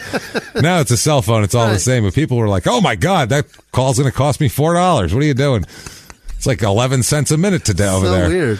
So, this wins him a title. Now he's got a belt at 130 pounds. May 9th, 1997. So he's cruising along here pretty quickly here. March 14th, April 4th, and then May 9th. So every month. This is at the Orleans again. He fights Javier Pichardo, who's a 40-22-1 career fighter. And Diego makes quick work of him with a second-round knockout. That brings Diego to 15-0 for his career, and a lot of knockouts too. So he's pushing right along. He's on schedule as a real up and comer. Problem is he's also an up and comer with the police at this point in time, because right around this time he has 2 different domestic violence problems, arrests that go completely unreported by the media, not to the police. The media do not report on this at all. Where at? This shit comes out later on in California. This shit comes out later on. And but these are 2 different incidents of domestic violence with a girlfriend, and he is convicted of domestic violence in 1997 as well, and has ends up as some sort of diversion program of counseling and all that shit. Doesn't do any jail time out of it or anything. No prison sentence or anything like that. But he has a domestic violence conviction at a very young age here already. So is this Grace? 20 years old. This, my friends, this is Grace. This is Grace. Why do I love that so much? It's so good. It's It really is, because you're like, this is the tipping point. This is where the guy is going up his top of the mountain. And then, oh boy, here he goes. And he doesn't know that the other side is coming. That's the thing. When you reach the top of a mountain and then you go down the other side, you know you're going down. Right. This guy has no fucking idea. Like this is like Space Mountain in Disneyland. It's pitch black. He has no idea which direction he's going. Nothing. So July 11th, 1997, at the Memorial Auditorium in Sacramento, is in his, I guess, de facto hometown here, versus Manny Castillo, who's a 13-16-3 career record, who will also, 2 fights after this guy will lose to James Kirkland, who's another one of our prestigious alumni. This fight goes 11 rounds out of 12, and Diego wins a TKO in 11. Okay. So that's the other thing. He is dangerous late. Real dangerous late. A lot of guys, you'll kind of see them go, once it gets past the 10th, they'll kind of peter out. They kind of lay back for a little bit and kind of let's go to the cards and whatever. He gets real aggressive at the end of fights. Some energy. He's like a swimmer. Yeah, he is. Yeah. He's got a little extra in the tank. He's he's got something in him that you'll see him get knocked down where you're like, oh, he's not getting back up, and he'll fucking get back up and he'll win the fight. That's the other thing. He's pretty incredible like that here. So he wins the vacant IBA Intercontinental Lightweight title at this point. So this is he's stepping up in the world here. August 22nd, 97, the next month, he fights in Sacramento. He fights Isagani Pumar, who's a 31-13-3 career fighter. This is a knockout in round 4 for Diego, so 17-0. October 18th, he fights at Buffalo Bills Star of the Desert Arena in Prim, Nevada. It's not something in Buffalo? No, it's not. It's not. It's a Western-themed shithole in Nevada here. He fights Juan Angel Macias, who's a 30-20-3 fighter. This is a 6th round knockout, bringing Diego to 18-0.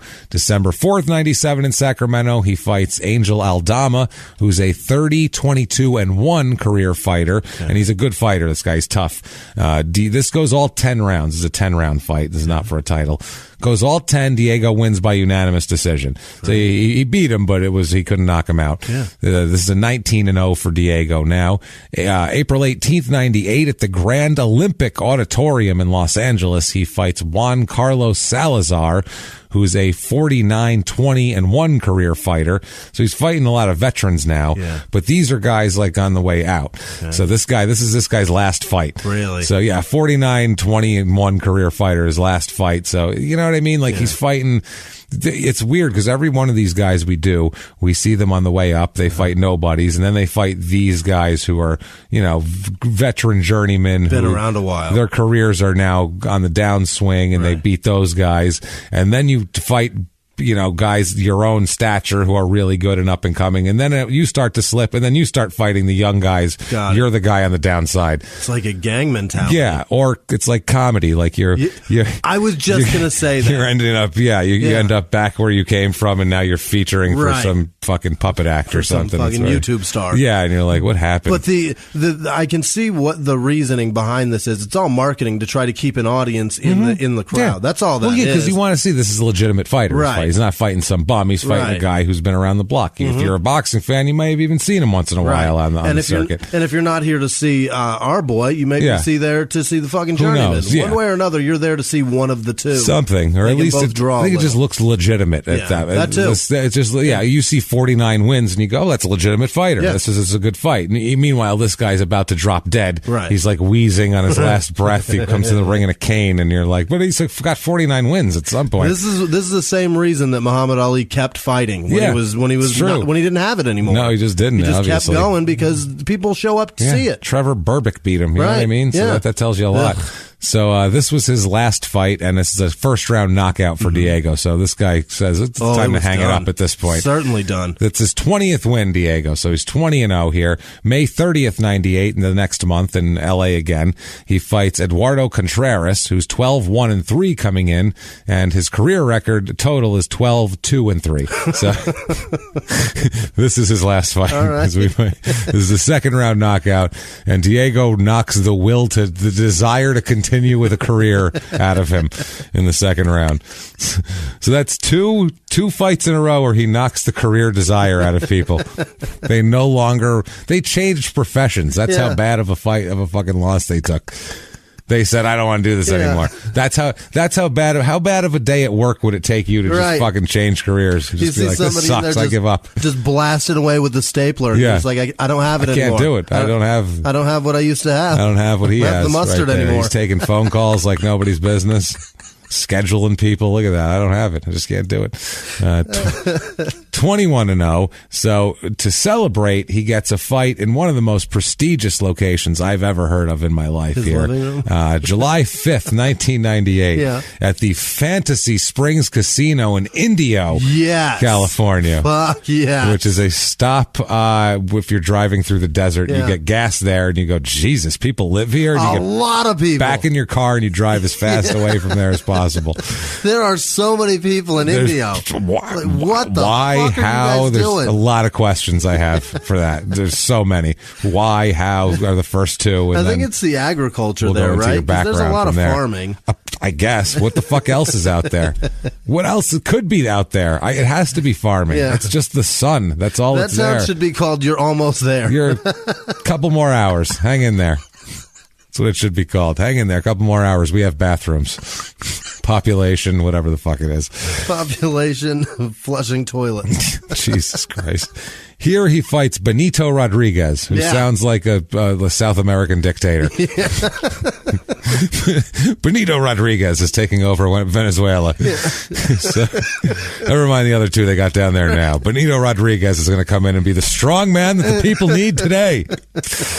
He's a 35-39-4 career fighter, much like the original Benito there. This is a technical decision in round 7. Corrales hits Rodriguez with a low blow. Oh. Now, the way this works, in low blow, they give you time to continue. If you can't continue, then they go to the cards. Yeah. They go to the scorecards, and the fight's over, and they just call it however it's judged at that point. So this Rodriguez got hit in the balls so hard he couldn't continue. Oh, so that's a good shot in the nutsack. My Christ. Because I've seen guys, I mean, take Riddick Bowe. Yeah. Galata just teed off on his nutsack. I mean, he treated that thing like a heavy bag. He was like, chopping the wood. I'm going to ruin his cock. And he just went after it with these Eastern European hammer blows to his nutsack. And he continued anyway. Yeah. But this guy cannot continue. So they go to the cards and Diego wins on points. Really? So yeah, he so was Diego wins. Just tired and he's like, I'm going to the nuts. Just going to kick him just going to whack him right in the ball sack. I think it might have been an accidental low blow too. That could happen also. Yeah. So I've seen some of those where like the poof of the shorts from the blow. Oh yeah, poof! It puffs out. Them Yeah, up, like they just jumped in a pool. Yeah, it's like puff right out. And you see the expression on their face, and you're like, "Oh, that wasn't a good one. That's at all. A bad that's one. That's a tough one." Yeah, that is a God. This one fight I remember when I was a kid. This Korean guy got hit in the nutsack, and he couldn't continue. And immature, yes, but as a child, a Korean guy hit in the nutsack makes the funniest face I've ever seen in my life. That's like a 7-year-old. Yeah. I was so fucking happy about it. I remember yelling and calling my mother into the room to see it, and she's like, that's not nice. Like, Mom, watch this. He got hit right in the balls. Check this out. Just the fact of someone getting hit in the balls was funny. And making any, like, Mom, look, he got all of it. Look at him. Oh, he nailed him. Look at the replay. So 22-0 for Diego here. August 15th, 98 in Los Angeles, he fights Rafael Amorphine, who is, by the way, a non-linker like every single fighter he's fought so far. Every one of them? This is his 23rd straight non-linker. Wow. And if you're new to Crime and Sports, whenever we do a boxing episode, the boxers that they fight, whether they have a Wikipedia link or not, whether their name lights up and you can click on it or not, is a non-linker.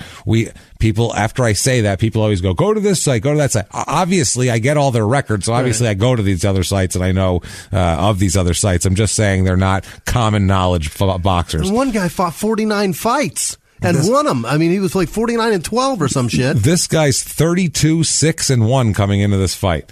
Non-linker. Unbelievable. 32-6-1, and then Diego TKOs him, gets a TKO in round 2, and he retires at 32-7-1. So again, beat the very desire to continue in his career out of him. That is a tough fucking sport to win 32 times and not have a Wikipedia page. Not even have a Wikipedia page. Jesus. Well, fuck, neither do we. Yeah, that's a good point. Jesus Christ, how many fucking 200 and something episodes for nothing. There's something episodes, lots and lots of listeners. Yeah. We fucking win awards and shit. What do we have to do? Good Christ. Thousands of followers. Doesn't and matter. Nothing. Doesn't matter. Fuck. We have checkmark. No, I'm not going to get into this. Not going to get into it. But Raphael Morphine doesn't have a link either, so they're fine. We don't need a link. I don't give two shits about that. So I'm sure anyway, his net worth is more than a fucking dirt bike, though. That's probably right. That's probably. Yeah. He's probably got us beat. We still got a ways to go. Well, Raphael will get you one of these days. 23-0 for Diego. Yeah. September 12th, 1998. He loved Indio so much he had to go back again to fight Benito Rodriguez again for control of his small island nation. We'll settle this in the squared ring. That's how it works. Yeah. Diego, squared circle. Diego takes control of this tiny island nation's military with a 6th round knockout. Okay. He then gives it back to Benito, saying he's way too busy to rule over the people. Feed your people. Sorry. 24-0 for Diego. November 20th, 1998. Back at the Orleans. If he didn't get bed bugs on the first try, he's going to give it another shot. Versus Hector Arroyo, who has a 18-10-2 career. This is a fight that begins a 5-fight losing streak that ends his career. This Arroyo guy, this is going to puts him on the skid, the downward spiral. This is a TKO in the 5th round, bringing Diego to 25-0.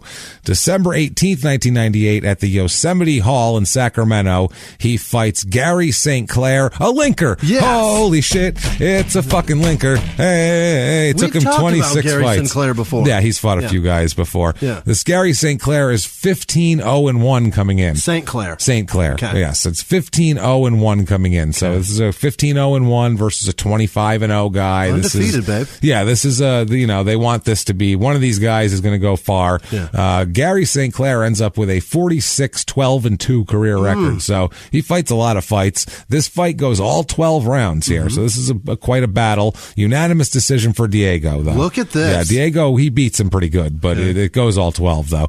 26-0 for Diego. Next fight's April 2nd, 99 at the Convention Center in Chattanooga, Tennessee. Oh, boy. He fights Claudio Victor Martinet. This is a 63-15-2 career fighter. Whew, man, that's a lot of fucking shots in the head. That's a lot of shit. He has no idea where he put his keys. Is he French or Italian? Who the shit knows? Claudio Victor Martinet. He's got 3 different things in there. I have no idea what that is. I can't tell. Who knows? This is a 5th round TKO I'm either just way. Trying to figure out, is he a tough guy or is he waving the white flag? You know what? After 80 fights, he doesn't know what nationality he is. He's not sure. He's probably beaten colorblind. He's like, if I remember my mother's phone number, I'll ask her. But until then, I don't know. Maybe she'll call me, hopefully, and I'll figure it out. When I leave here, if I can remember 23andMe's website. I'll find it somewhere. I don't know my login, though. That's going to be the problem. Then they say they'll email you the password, but I don't remember the fucking... How do I log into that? I don't know the password to my email. I don't know anything. Unless you're texting it directly to me, I don't know, and I can't help you. 27-0 for Diego. June 12th, 1999, at the Fantasy Springs Casino in Indio, which there is no fantasy or springs there at all. There's a casino, I'm sure, but the rest of those things are a lie. Versus Angel Aldama again, who he's fought before. This is stopped in the 4th round, or after 4 rounds. And he doesn't come out for the 5th. Aldama doesn't come out for the 5th. It's 28-0 for Diego. He quits. He quit. I don't know if there was an injury or something like that, or if the corner stopped it, didn't let him come out. October 23rd, 1999, MGM Las Vegas. Hell yeah. Here we go. This is something here. He fights Roberto Garcia, who is 32-0 coming in. Ooh. Now we're not fucking around. 28-0 versus 32-0. At the MGM. At the MGM Grand. This is a big deal. No shit right here. This is a big fight. This is for the IBF super lightweight title. Okay. This is a big deal here. Diego ends up winning a TKO in round 7. Great. So this was a huge fight for him. Yeah. This was really this separates the men from the boys type of deal to see, all right, we've given him tomato cans, we've given him journeyman. Now let's see what he does with a guy kind of money you think he who's made 32-0. For this fight, I think he made about $200,000. I want to say $150,000. I think I read That's there. worth it. That's not bad. So he's 29-0 now. Okay. So now 29-0 is no shit. Yeah. That's something, honestly. I mean, that's fuck, I'd love to be 29-0 at anything. Then he's a champion. Yeah. He's got a goddamn belt. Yeah. So, December 4th, 1999 at the Chinook Winds Casino in Lincoln City, Oregon. Shit, which is not the MGM Grand. Lincoln City, Oregon. Which I don't know. I see a lot of logs. Yeah. Right? Cabins. Because of Lincoln logs. Everybody's in got Oregon. a stovepipe hat. Yeah. It's weird. They're really embracing and Lincoln. flannel. Yeah. But a flannel. Yeah, like yeah. a flannel Lincoln. Yeah. They have a flannel stovepipe. They all got the same beard and everything. Like a flannel Patchy as stovepipe. fuck. That is an Oregon's official state hat, I feel like now. The Oregon, the flannel stovepipe. They should have forced Abe to shave that thing. It was the worst beard. It was a patchy But they piece all of had shit. that. Oh, You had to- such a miserable But you were beard. you were a pussy if you had if you were clean shaven back then. You should be a pussy if you can't grow one. You look stupid. Still, though, it was like you got to have something coming out of your face. What are you, a pussy? What kind you, of a pussy child? are you? Yeah, well, seriously, look at a every child one of or those. a woman. Grow a beard, faggot. Every one of those, that's all it was. Every one of those pictures of those guys, they're bearded and big mutton chops and stupid mustaches The worst and shit. facial hair ever. Amish beards. Ugh. Lincoln had an Amish beard. did. He had a fucking It was Amish beard. so fat, but it was patchy. It was patchy and he had no mustache, which I don't and that appreciate. That's very bizarre. That's So, a weird choice. It is a strange choice. So speaking of Lincoln, this is very odd that Lincoln came up. He fights John Brown. What? Who? What? This is this fight. This is weird. He fights John Brown, who Diego did not agree with his stance on abolition, apparently. And this is right before John Brown went into hiding and was found in the barn With his boys. With his boys. This is right before that. He's 20. He had 24 wins, 19 losses, and 2 draws coming in. Made a big stand against abolition, and then Diego beat him into hiding.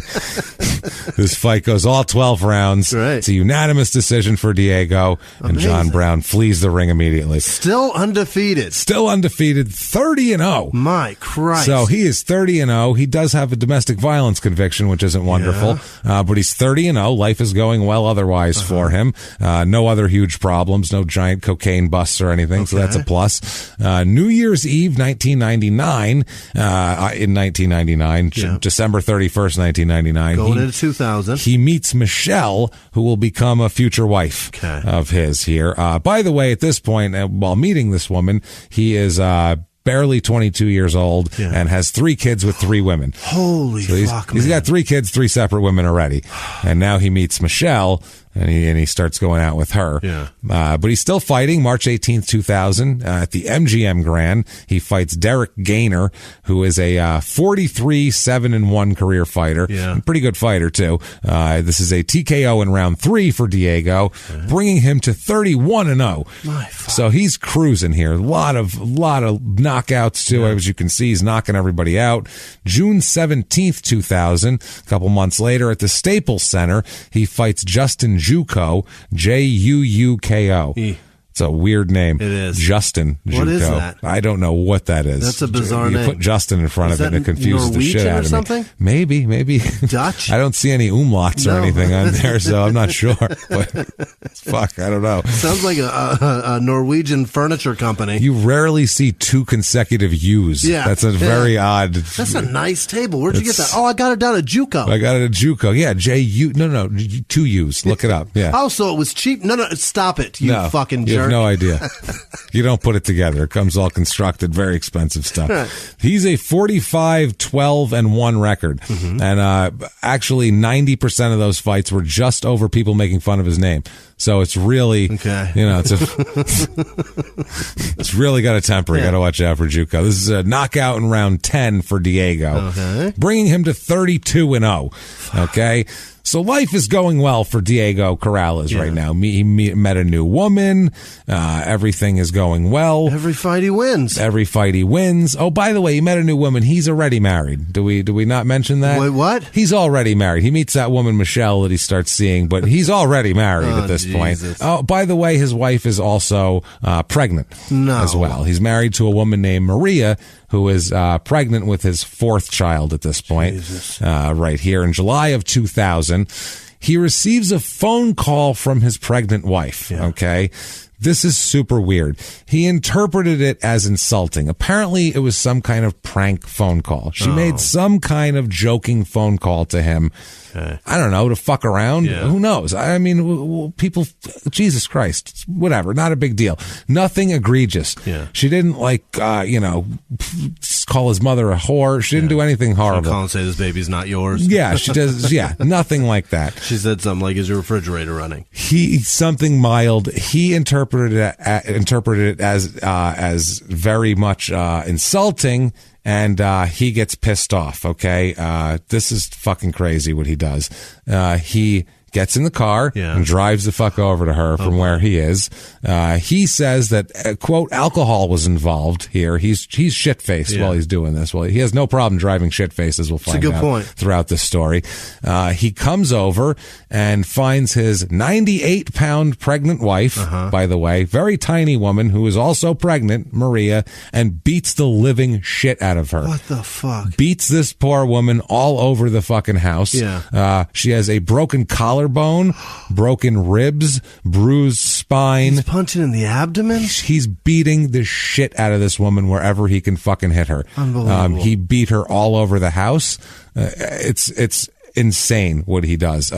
He's charged with felony domestic violence from this. The baby survives. Wow. The district attorney in the beginning calls it an absolutely brutal beating, and we'll get a little more detail and find out. This is insane. This is the man that punches for a living. You know what I mean? Yeah, very well. I mean, not in an undefeated fashion. Right. No one should, no matter how bad of a fighter you are, you still shouldn't hit anybody. Especially a pregnant woman. He goes over and beats up a 98-pound pregnant woman all over the house, and bad. I mean, this is a sustained beating. This isn't one shot. Not that any shots are okay, but he didn't hit her once and come to his senses.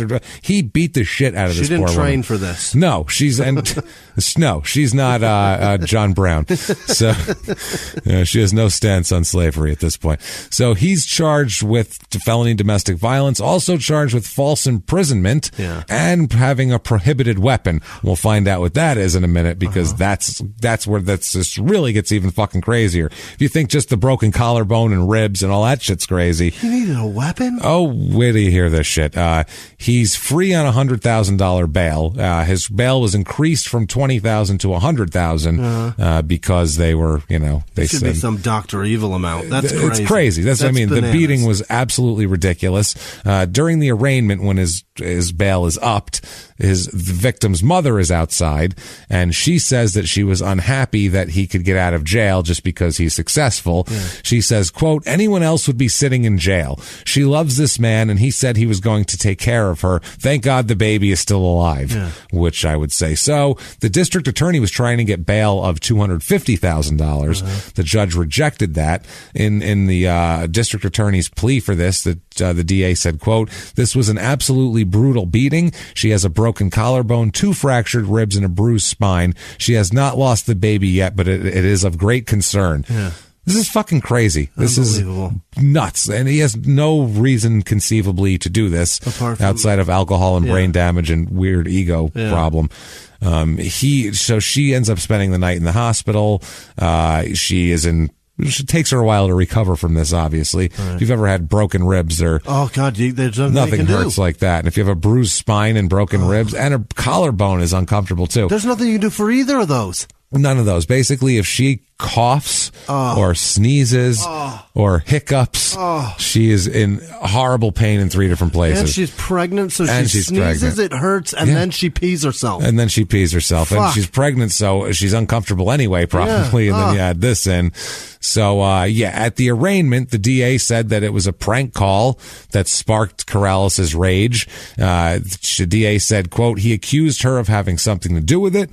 The prosecutor then says that during During the beating, Diego picks up a sawed-off shotgun. What? A fucking sawed-off shotgun, inspected it to find that it was unloaded, and then put it down and resumed beating her.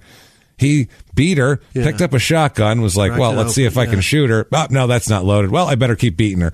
Put the shotgun down and kept beating her. So he had the wherewithal and mindset to actually shoot her. He wanted to kill her. Apparently, according to her, he looked at it, and I don't know if he was going to fire off a warning shot or he's going to kneecap her or blow her brains out, or who the fuck knows. It's insane. This is bananas. It could be anything at this point. Once you've gone to the point of beating the holy shit out of a tiny pregnant woman, I think you're capable of anything at that point. I really do. Sawed off. You're not allowed to have that gun. It was a prohibited weapon. That's why he got charged with that. What the fuck is he doing? She is 5 feet tall, 98 pounds, this woman, by the way. What a threat. Yeah, it's ridiculous. So the DA said, quote, one has to wonder why he has a sawed-off shotgun. Yeah, I would say so. That makes no sense. That's a hell of a question. Yeah, it's fucking ridiculous, man. So the judge said that basically the bail thing was the judge believes the accusations is why the judge said they raised the amount, and also he's concerned about the firearm, an illegal firearm and a beating at the same time. That's extra to this judge, and I don't blame this judge at all. The one prosecutor said his fists are dangerous and deadly weapons. He has to learn to deal with his anger. Yeah. That's an understatement, I would say, after this is his third domestic violence arrest, remember, and now he's had a conviction, and now he's got this over him. Now, the judge said that he would allow Corrales to get treatment from a personal counselor trained in dealing with domestic violence. At his next court appearance, he has to bring proof of treatment. That's also part of his bail release, is that. Now, they said that, now Bob Arum, they talked to him, silver-haired, middle-aged white man, number one, the biggest asshole in the world here. He says that the boxer's title defense will still take place as scheduled, though. Wow. None of that shit. He says that Arum says that he, quote, needs to get Corrales out of Sacramento and, quote, put him in a different environment. Because this is all about the environment. Right. Because I know me, if I'm in a place that, I need to get out of, I tend to beat the shit out of tiny women. I don't know why.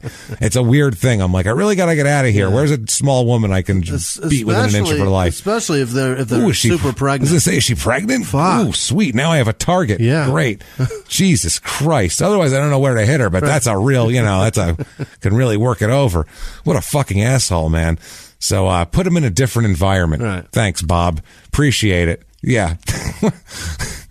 Jesus Christ! I didn't know Bob was such a an educated. He's a real humanitarian. This guy, I'll tell you that much right now. So he continues fighting. September 2nd, 2000, Don Haskins Center in El Paso. He fights Angel Manfredi, who is a good fighter. 43 8-1 career fighter he is, but Diego takes care of him like he's a pregnant woman. TKO in round 3. I guess, for lack of a better anything. 33-0 for him. And now his next fight is going to be Floyd Mayweather Jr. Okay. Now, this is in 2000. His next fight's going to be in 2001. Think about this. Floyd Mayweather Jr., that is fighting now, that you hear all about all the time, and you still hear about this asshole. This is 18, 19 years ago this is going on. This is when he was hot shit, up and coming, next big deal, baddest motherfucker around here, pound for pound, top fighter going. So in the months leading up to this fight, some weird shit happens to Diego. He finds out that his IBF 130-pound title, his managers abdicated the belt on his behalf and gave it to and had it given to another fighter in their stable.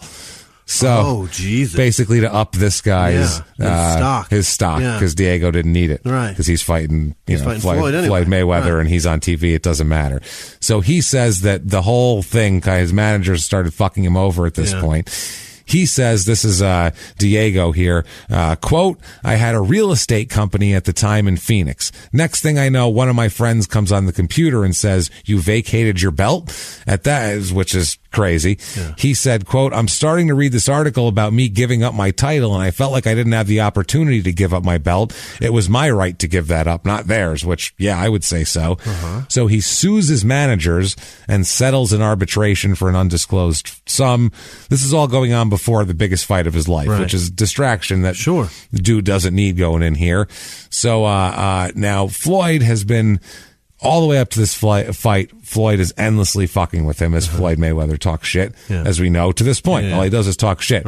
Well, Floyd chooses to talk endless shit about something very specific with Diego, and that's domestic violence. Oh, boy. He talks now. Floyd, if you don't know, has been arrested several times for domestic violence. He can't stop hitting women. Oh, we'll do an episode someday. Don't worry. He cannot stop hitting fucking women, and he can't read. It's way more than you know too, because I read up on him a little bit while reading about this. And so has he fought more women than men at this point? Well, if you add the women that he's beaten up into his record, it's even more impressive. We'll put it that way. It's fucking ridiculous. Yeah. So Corrales, though, here, Mayweather's just fucking with him, saying, I'm dedicating this to all the battered women, and I'm going to knock you out for all the women, and, calling him a punk for beating up women. So it's very... so ironic. There's footage out there of him talking shit about Diego Corrales for being arrested for domestic violence, which is a hypocrite. The most ironic footage in the history of the world. The one thing we know for sure is that Floyd Mayweather definitely did not read those reports. No, he didn't. He made top of his head. He heard them on the news. He didn't read shit. He heard them on the news. We know, yes, as he said, he doesn't read. So, very nice thing to come out and say that you don't know how to read. Excellent. For some reason, it's not brave if it's him. Right. It's like, you know what? Fuck you. You should have to read the charges against you, asshole. So, every time Floyd would be on TV, though, that's all he would talk about. Talk about Diego's personal problems and talk about all that shit. My word. Oh, absolutely. And Diego, like I said, isn't a guy who talks shit very much. Yeah. He'll internalize it and then try to beat the crap out of you here. But he kept doing it, and he kept doing it, and he kept doing it. Mayweather said that he would, quote, beat Corrales like a dog on behalf of all the battered women in the world. I love it. Not just his wife, all the battered women, because they all need Floyd Mayweather to stick up for them. All the women that I've chosen not to beat up, that is, because the ones I've beaten up, they fucking deserved it. I'll tell you that right now. But all the rest of them, I'm going to beat this guy's ass for it. Floyd Mayweather, you asshole. He also, in this time period, Maria files for divorce against Diego. That's all going on while he's training for this fight. So he's got a divorce. He's suing his managers. He's having all these problems. Floyd Mayweather publicly invites Maria what a troll. To the fight. Yeah, he's a total asshole, this guy. To sit in the front row and watch Floyd beat up Diego. That's what he says. She declined. Did she? Yeah, she's not. She's probably afraid. Yeah. She's not going to get involved in this insanity. She wants to get away from this lunatic. Right. She's smart. Also, you don't want to be around, problem. You don't want to be around the guy that beat you up, and now he is fighting. He's trained like he might jump out of the ring and start swinging at you for all you know. In the best shape he's been in months. And all angry and shit. Yeah, you don't want that at all. So, finally, though, Diego would talk some shit back a little bit. He would, try. Eventually, he had to because it was just ridiculous. But it just got to the point of just a giant shit talking match. Corrales said, "quote as a person, it's a shame, a crying shame, the things he's done, like kicking his own father out of his house. Something like that is uncalled for. Floyd's a guy who acts tough when he has 7 or 8 of his buddies around him, but this time it's going to be just him and me." All right. So he's calling Floyd a shit talking little bitch, basically. And he said he also took a personal shot. He said, things he's done, like kicking his father out of the house. Right. What's that? His father also a monster. Yeah. We have plenty of stuff with him. Yeah. Bad guy there. Now for Diego, the main problem here, he doesn't want to fight at 130 pounds anymore. He can't fucking make weight. Really? He's having a really hard time. Every fight is a struggle to make 130 pounds for him. He's 6 feet tall almost. I can't imagine getting down there. It's really hard for him to make weight. And every fight, it's harder and harder. But this is the big money fight. The big money fight is at 130. And it's against Floyd Mayweather. So this is what these boxers do. They go up a weight class or go down a weight class to go to the better fight that has the big money involved. So they all say you just have to do it. Basically, this will be your last last. Figure it out, fucker. This will be your last 130, but you got to fight at 130. So he has a horrible, horrible time just eating nothing but grapefruit and water and sucking on ice chips and shit. And spitting in a jug, trying to drop as much weight as possible. Jogging in rubber suits, which is dangerous. You can die like that. Steam baths, just. Sweating everything out. Horrible, man. Horrible. That's dangerous. Fuck. These guys, and then they're going to go fight. All your water weight, and then you're going to fight. That's the problem. And he really hurt himself trying to make weight for this fight. Because after this, he's going to fight at 135, which is, he can get to 135. Yeah. But 130 is asking a lot of a guy who's, almost 6 feet fucking tall here. So, he couldn't do anything here. So he ended up, he ended up being 132 when he weighs in. Mm-hmm. This is crazy, man. He sheds 8 pounds from the morning to the weigh-in of the fight. At night. Sheds 8 pounds, all these steam baths and everything, but he's still 132 pounds. So he had to go back in and somehow sweat off another 2 pounds by the end of the weigh-in. Oh my God. So he had to go in, sweat off. So he had to go jog in a sauna, basically, in place in a rubber suit to lose 2 pounds. Robert Redford in the castle moving all the rocks. And they're like, now put them back. Now put them back. That's what, this is what they do. He then puts the rocks back because as soon as he weighs in, he's got to rehydrate because he's going to drop dead otherwise. So he enters the ring at 146 pounds. Holy shit. Which you can't, it's just not good for you. Your body can't fluctuate like that. You're not Oprah. He went from 130 to 146 in a day. You can't do that. Wow. And just in water weight, because he lost all the water and got it back. And the last week, all he's been trying to do is lose weight. So he's weak. He hasn't been eating. He's not. When Floyd was a natural 130. Right. I mean, at that point in his career, he was fine making that weight. Sit on his ass and be 130. So he was at full strength, and Diego was not at full strength. January 20th, 2001 is this big fight. This is at the MGM Grand again versus Floyd Mayweather Jr. This is a junior versus junior. Yeah. Domestic violence on domestic violence. Boy. This is a crime and sports. This is like the crime and sports bowl right here. This is like two beings can't occupy the same time. Irresistible force versus the immovable object. This is of domestic violence. It's ridiculous. These are the same guy. Floyd is 24-0 coming in here. So now Diego says he was having problems. He says, quote, "I didn't really realize till the 3rd or 4th round that everything was going bad.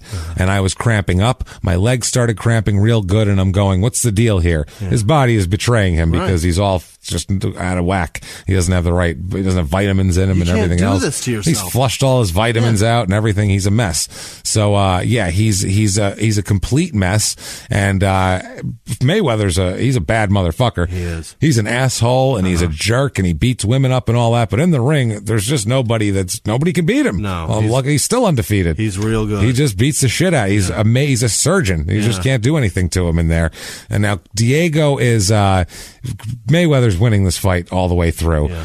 7th round, Diego is knocked down 3 times. Ooh. 3 times in one round. He keeps getting back up, though.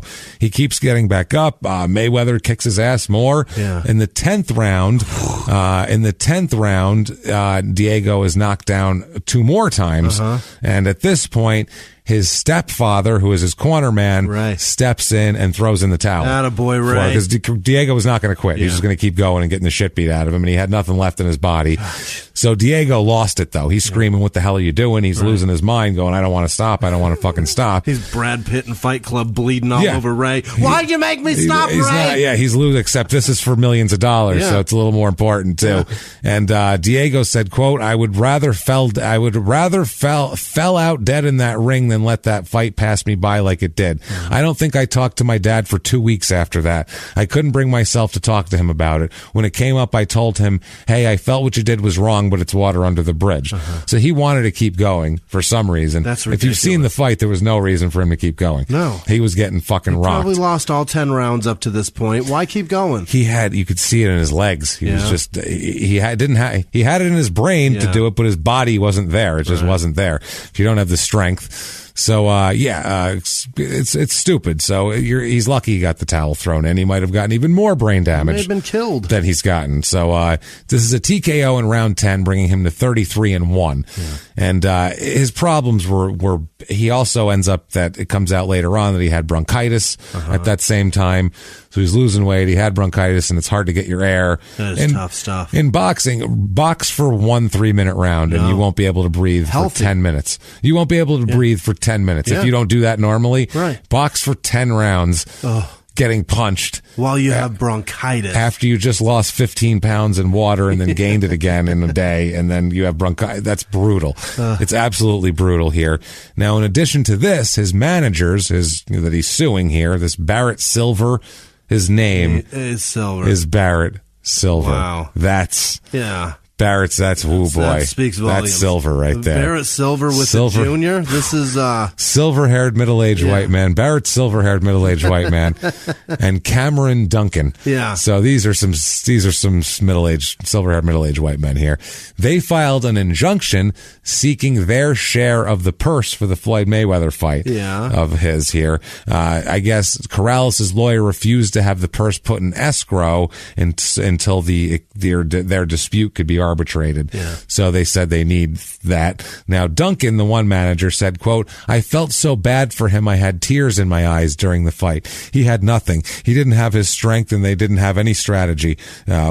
What he had was some morons who talked him into doing this." All right, Duncan. So he's trying to act like all we wanted to do is protect him. Right. Some morons talked him into this, which is true, but you're also a scumbag. So he says that he should have bypassed fighting Mayweather until both were at 135 pounds. Duncan said, quote, "Well, promoter Bob Arum got his way. He wanted to put the fight together right away, and that kid paid the price," which is true. The kid shouldn't have been fighting at 130, but Arum was forcing the fight with Floyd at that weight. But Floyd was always going to be there for Diego, and the right time to fight would have been at 135, which Floyd eventually went up to.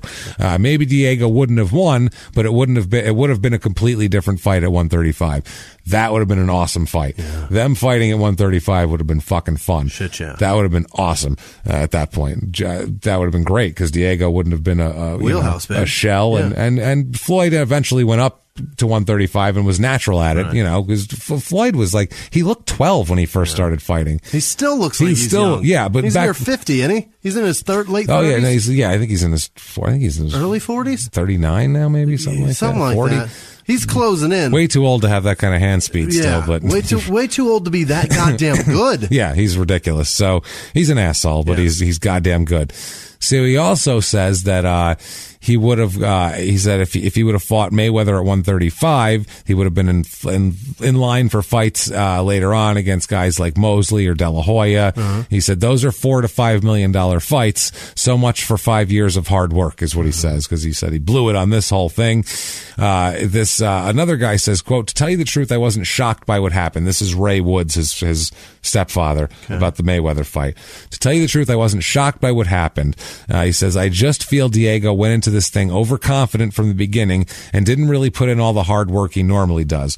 Unfortunately, he believed what a lot of people were saying, that he was too big and strong for Mayweather," which he is. He's a lot bigger than Mayweather. So he threw it in. He said, quote, he threw in the towel. It was Ray. Ray said, quote, "We didn't speak for a couple hours," and he said he was, Diego was obviously mad at him, and but I mean, it was a big setback for him. Big guy, a huge setback. The top-ranked boxing matchmaker said, quote, "What I'd say Diego has to do is first take a rest and not let his weight get out of control. Then he needs to come back at 135 and take a couple fights. Then we can get him a title fight." So saying he's got to take a step back before he can step forward again. In boxing, when you lose a fight, it just puts you back also, a rung. You've been fighting all this time to fight the best, and that's the best. Yeah, you fought Mayweather. You lost, so you got to step back. You got to go back. You can't go right back to that. No, especially not at that weight. No. If they both went up, it'd be a different story. This manager also says that he could have gotten another $600,000 had he waited to fight Mayweather. So that's another thing he's trying to say. It's ridiculous here. So Corrales' attorney said that he's going to cooperate with the arbitration, and then he didn't. He just took the check and didn't put it in escrow. That's how it was here. So his ex-manager said, "Our feeling was if the full purse goes to Corrales, we'll never see it." Which, I would think not. If he's suing you, doesn't think he owes you shit, I would say no. Now, according to these court papers, Duncan was supposed to receive $140,000, and Silver was supposed to receive $280,000 as part of Corrales' $1.4 million purse. So that's 10 and 20% for all you non-math doers out there. So that is 30% of his money goes to those two fucking idiots. Fuck that. And they didn't take a single punch. And then not a single punch. And then there's training and taxes and all this type of shit. And you think about what the hell these guys walk away with. Yeah, after getting their fucking brains beaten in here. So they said basically that the only way he's going to make over $1 million for a fight is if he goes up to 135 pounds. Now, after this, he has to now go back to his personal life, which isn't going as well as he would hoped either.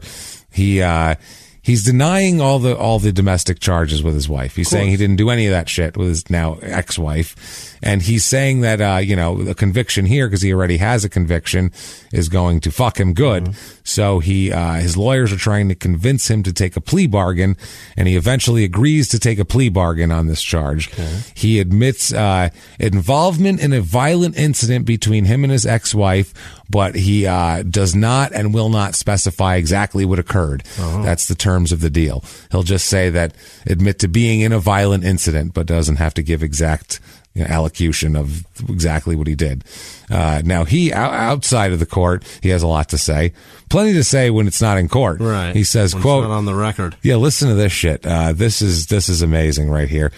Before being so quick to persecute somebody, people should find out the facts first. My family took a huge beating behind a bunch of nonsense. Oh, boy. And that makes for hard feelings.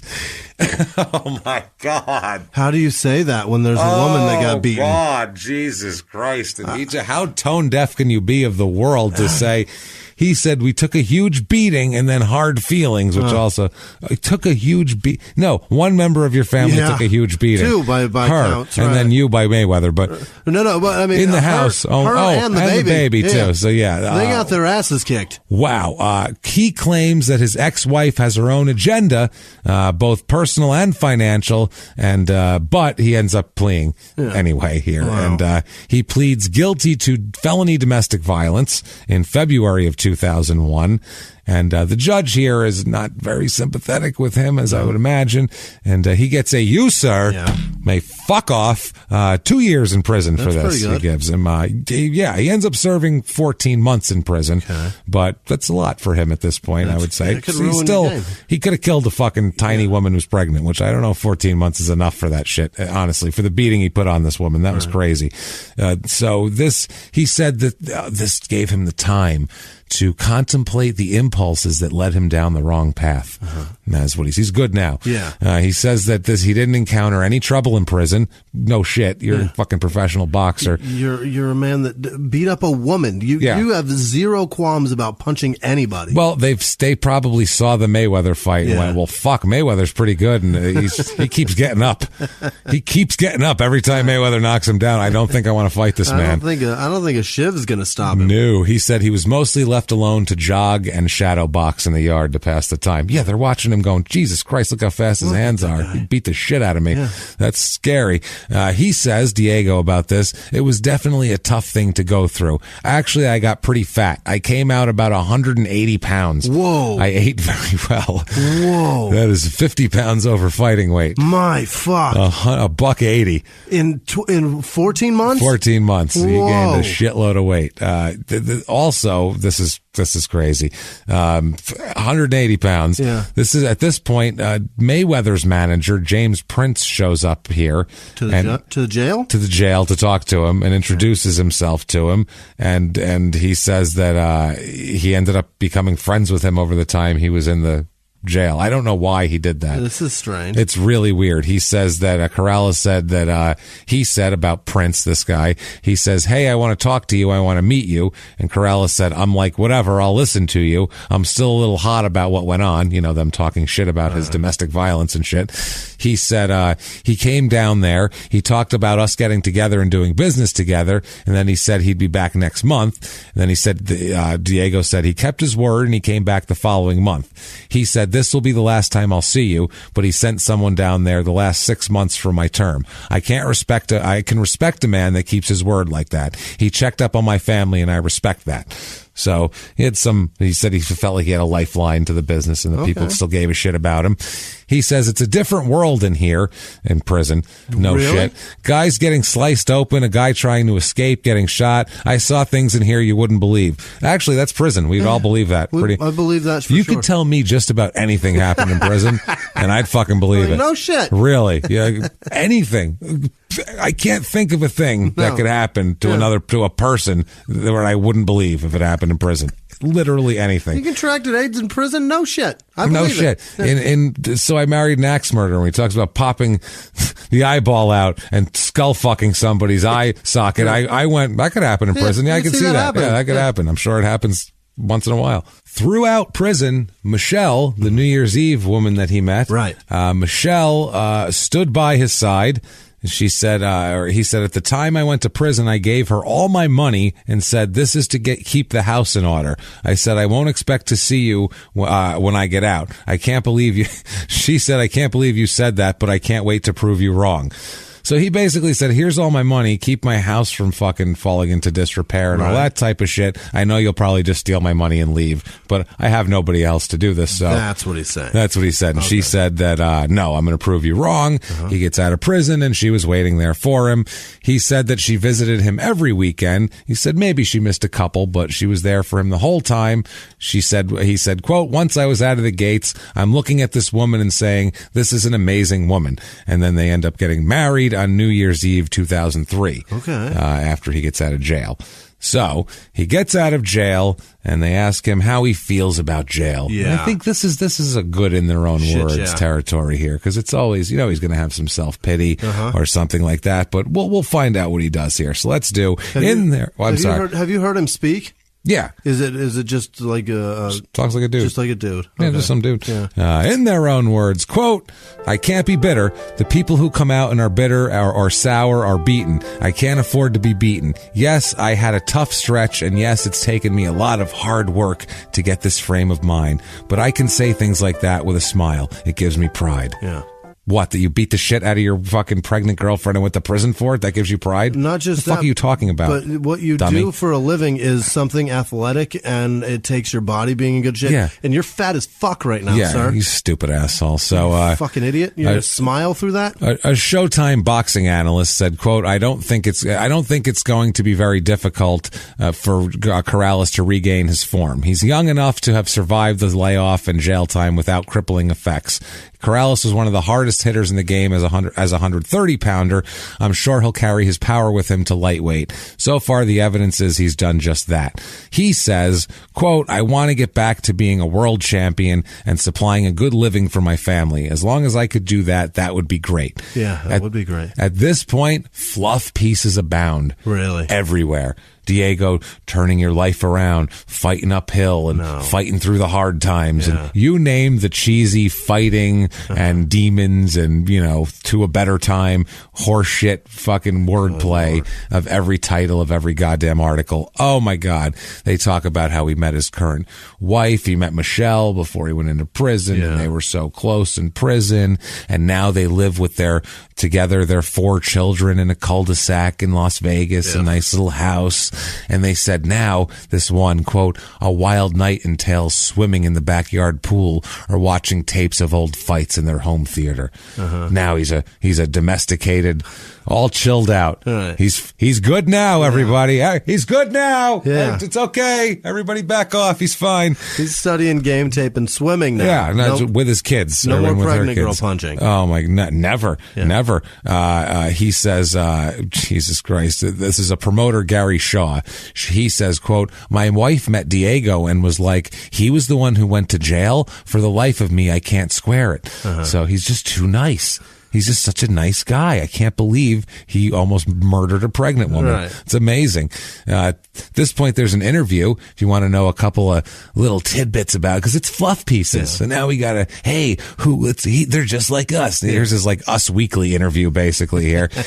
First job, he says it was a line cook at Bennigan's in Amarillo, Texas at age 17. They went this far. They went, oh yeah, they're going to this shit. Like the centerfold of first Playboy? car. Yeah. And interest while walking on on the beach and, candlelight dinners. First car, red Ford Ranger. Favorite meal, everything about everything my wife Michelle cooks. It's so like, hey guys, isn't he just like us?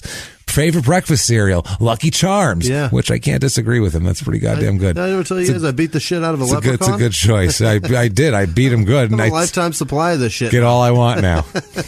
Falls from the ceiling. Favorite ice cream flavor. How about, I don't know, favorite, do you prefer a left hook or an overhand right to a pregnant woman? Which one of those? That's never asked. It's very odd. Favorite ice cream flavor, strawberry. Isn't that nice? He's a strawberry fan. Pre-fight meal, he says day of fight, it varies. Pastas, fruit. I love fruit. Eat a lot of fruit. Day of fight. Salad. Try to keep it light and simple. Pre-fight feeling is a little anxiety. He said that's what it's all about. Do you look at your opponent upon entering the ring? He says absolutely. Basically sending a message. You're not taking anything from me. Livelihood, future, child support. I'll beat that child out of you. Oh no, you're a man and we're fighting. Never mind. Sorry. I don't know what I was thinking. Pre-fight food? Whatever my ex-wife burned, I beat the fuck out of her. I know. That's my pre-fight. Let me tell you something. Oh, and then I get in the ring too. Yeah. So Christ, you cooked the shit out of it. Ridiculous. So January 25th, 2003, newly married, newly freed, everything else. He fights in Bally's in Atlantic City, fights Michael Davis, who's a 24-17 career fighter. A nice kind of credible enough, but we can definitely, the Peter McNeely of that. That's the guy Tyson fought when he first got out of prison, the big white guy that he beat the shit out of. Pretty simple, pretty easily. This guy was the guy with the Little Caesar pizza? Pizza Hut, stuffed crust. It hit him in the face and he fell down. This is a TKO in round 5. 34-1 for Diego, and he's on it now. This is fighting again. He's fighting like the beginning of his career, like every month now. February 22nd, 2003. Happy birthday, Jimmie. Yeah, there you go. Jimmie's birthday. Fights less than a month later at the Pyramid in Las Vegas versus Roque Cassiani, who's 21-10-1 coming in. And this guy, 21-10-1 coming into this fight. He retired at 22-20-3. So he went 1-10-2 for the rest of his career. Ouch. This is not good. This fight is stopped after the first round. This is no. You're no good anymore, mister. So 35-1 for Diego. April 24, 2003 at the Grand Casino in Gulfport, Mississippi. Fuck yeah. Versus Felix St. Kitts. We've had a lot here. They fight a lot down there. 12-3-2 coming in, and he ends up being 12-8-2. So just loses the last few of his career. TKO in round 3. Diego wins this one. 36-1 for him. June 20th, 2003. So he's got a lot of fights in 2003. He's moving it right along at the Home Depot Training Center in Dominguez Hills, California. Heck yeah. The fuck is a Home Depot Training Center? They also have fights there, and they teach you how to work the forklift. Teach you how to pick out the good grain of 2x4. I don't know what you're doing here. This is the difference between a circular saw and a never mind. So yeah, he fights Damian Fuller, who is 38-1, 30 wins, 8 losses, 1 draw career. Diego knocks him out in 3 rounds, bringing him to 37-1. October 4th, 2003 at Mandalay Bay, he fights Joel Casamayor, who is a bad motherfucker. He's 29-1 coming in. My word. He's a tough son of a bitch, Casamayor. 38-6-1 career. This goes 6 rounds, and it's a TKO in the 6th round. They call the fight. Diego loses this one. So Casamayor beats him, bringing Diego to 36-2. So that's a tough fight for him. He waits a few months and fights in March of 2004 at the Foxwoods Casino in Connecticut, again against Casamayor. This goes all 12, and a split decision. Diego wins it. So he's got a couple of these battles he has with people. Casamayor is his trilogy. 38-2 now he goes. So that's not bad. He loses one. If you could come back and beat that same guy, all washed away. Like it never happened. August 7th, 2004 at the Foxwoods again, he fights Acelino Freitas, who's 35-0 coming in, which is pretty fucking nasty. Turns out to be 41-2 in his career. So it's a bad motherfucker. TKO in round 10. Diego wins it. Wow, look at this. 35-0 this guy is, and Diego shuts him down, bringing him to 39-2. May 7th, 2005, at the Mandalay Bay, he's going to fight Jose Luis Castillo. Okay. This is one of the greatest fights in the history of the world. Really? This is a fucking war. It's awesome. Absolutely awesome. It wins Fight of the Year in every publication. This is the one. This is the one. Every publication, the Ring magazine, the Boxers Writers Association, anywhere where there's a Fight of the Year award, this is the Fight of the Year by far. Should have it in Highlights magazine because they're going to be reading that soon. Yeah, they're going to be trying to figure out what's missing or what doesn't belong in this picture. So Diego says, quote, in the build up to the fight, there wasn't trash talking. I said to him, let's make some history, bro. I wanted a painful, bloody, brutal war, and that's what I got. So they just went in and fought. They didn't have any bullshit. No, you beat your wife up. Yeah. No trash talking. Castillo was 52-6-1 coming in. Oh, that guy's good. He is good. 66-13-1 career. Diego is knocked down twice in the 10th round before coming back and getting a TKO win in the same round. What? So you don't see, that's what I mean. What a crazy fight. He got dropped twice, got up, and then knocked him out. And then got him to stop the fight. That's how he fully comes back from getting knocked down twice. I mean, the ref has to be thinking, he wobbles again, I'm calling this thing, and he ends up coming back and beating the guy. Incredible. In the same round. I want to watch that. Which is wild. One thing he did that was tricky, and it was smart of him, it fucked him on points, but he didn't care because he was getting knocked down, so he knew he was losing the round on points anyway. So what he did was each time he got knocked down, he'd get up and spit his mouthpiece out.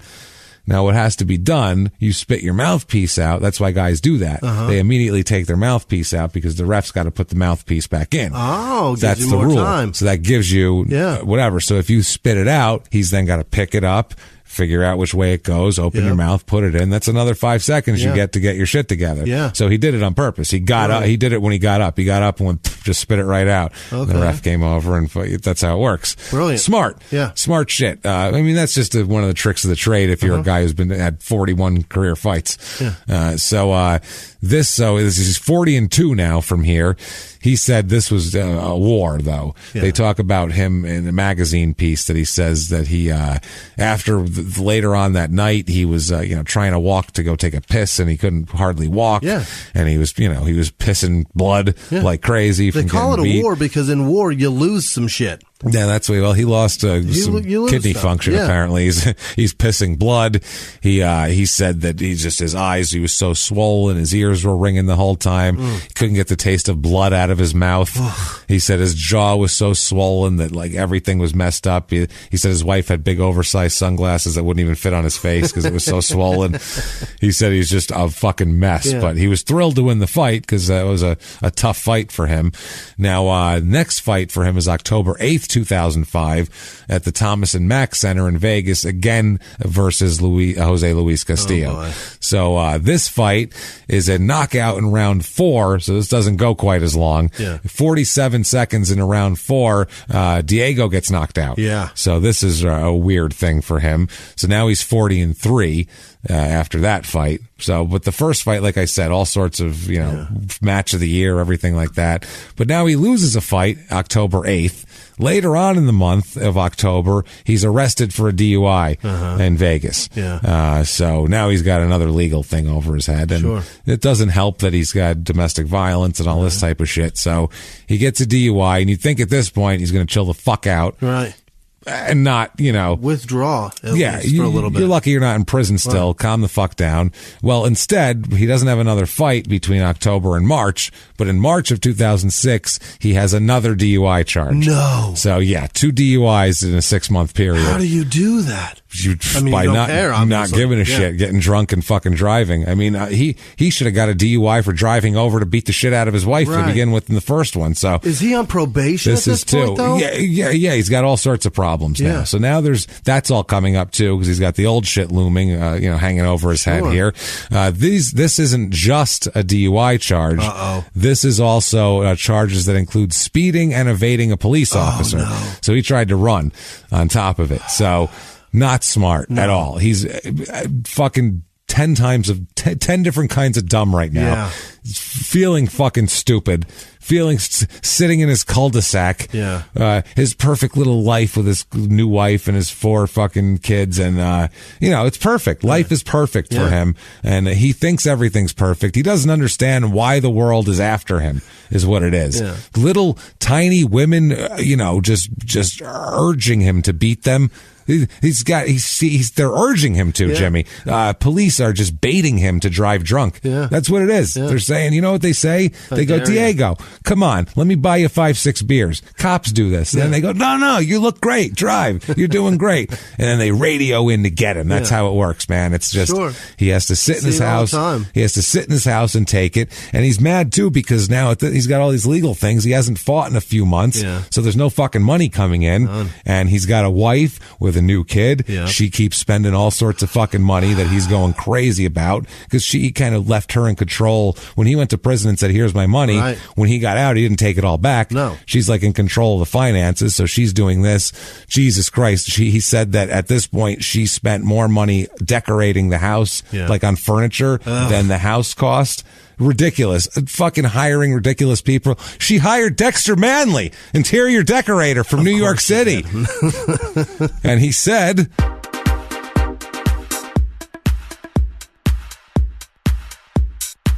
how is it you've come to arrive here? Like, what is fucking wrong with you? You've made me curse. Like, I'm a professional. I come to your house and like, I know I have a job to do and I have SWATs. I have all these things to show you. And you made me curse because you're white trash. I'm sorry. I'm looking around. Not only are your actions white trash, but I don't know where you got this furniture, but it's terrible. It's white trash as well. You have like a beanbag chair. I don't even know what to do with that. I'm going to throw it outside on my way out.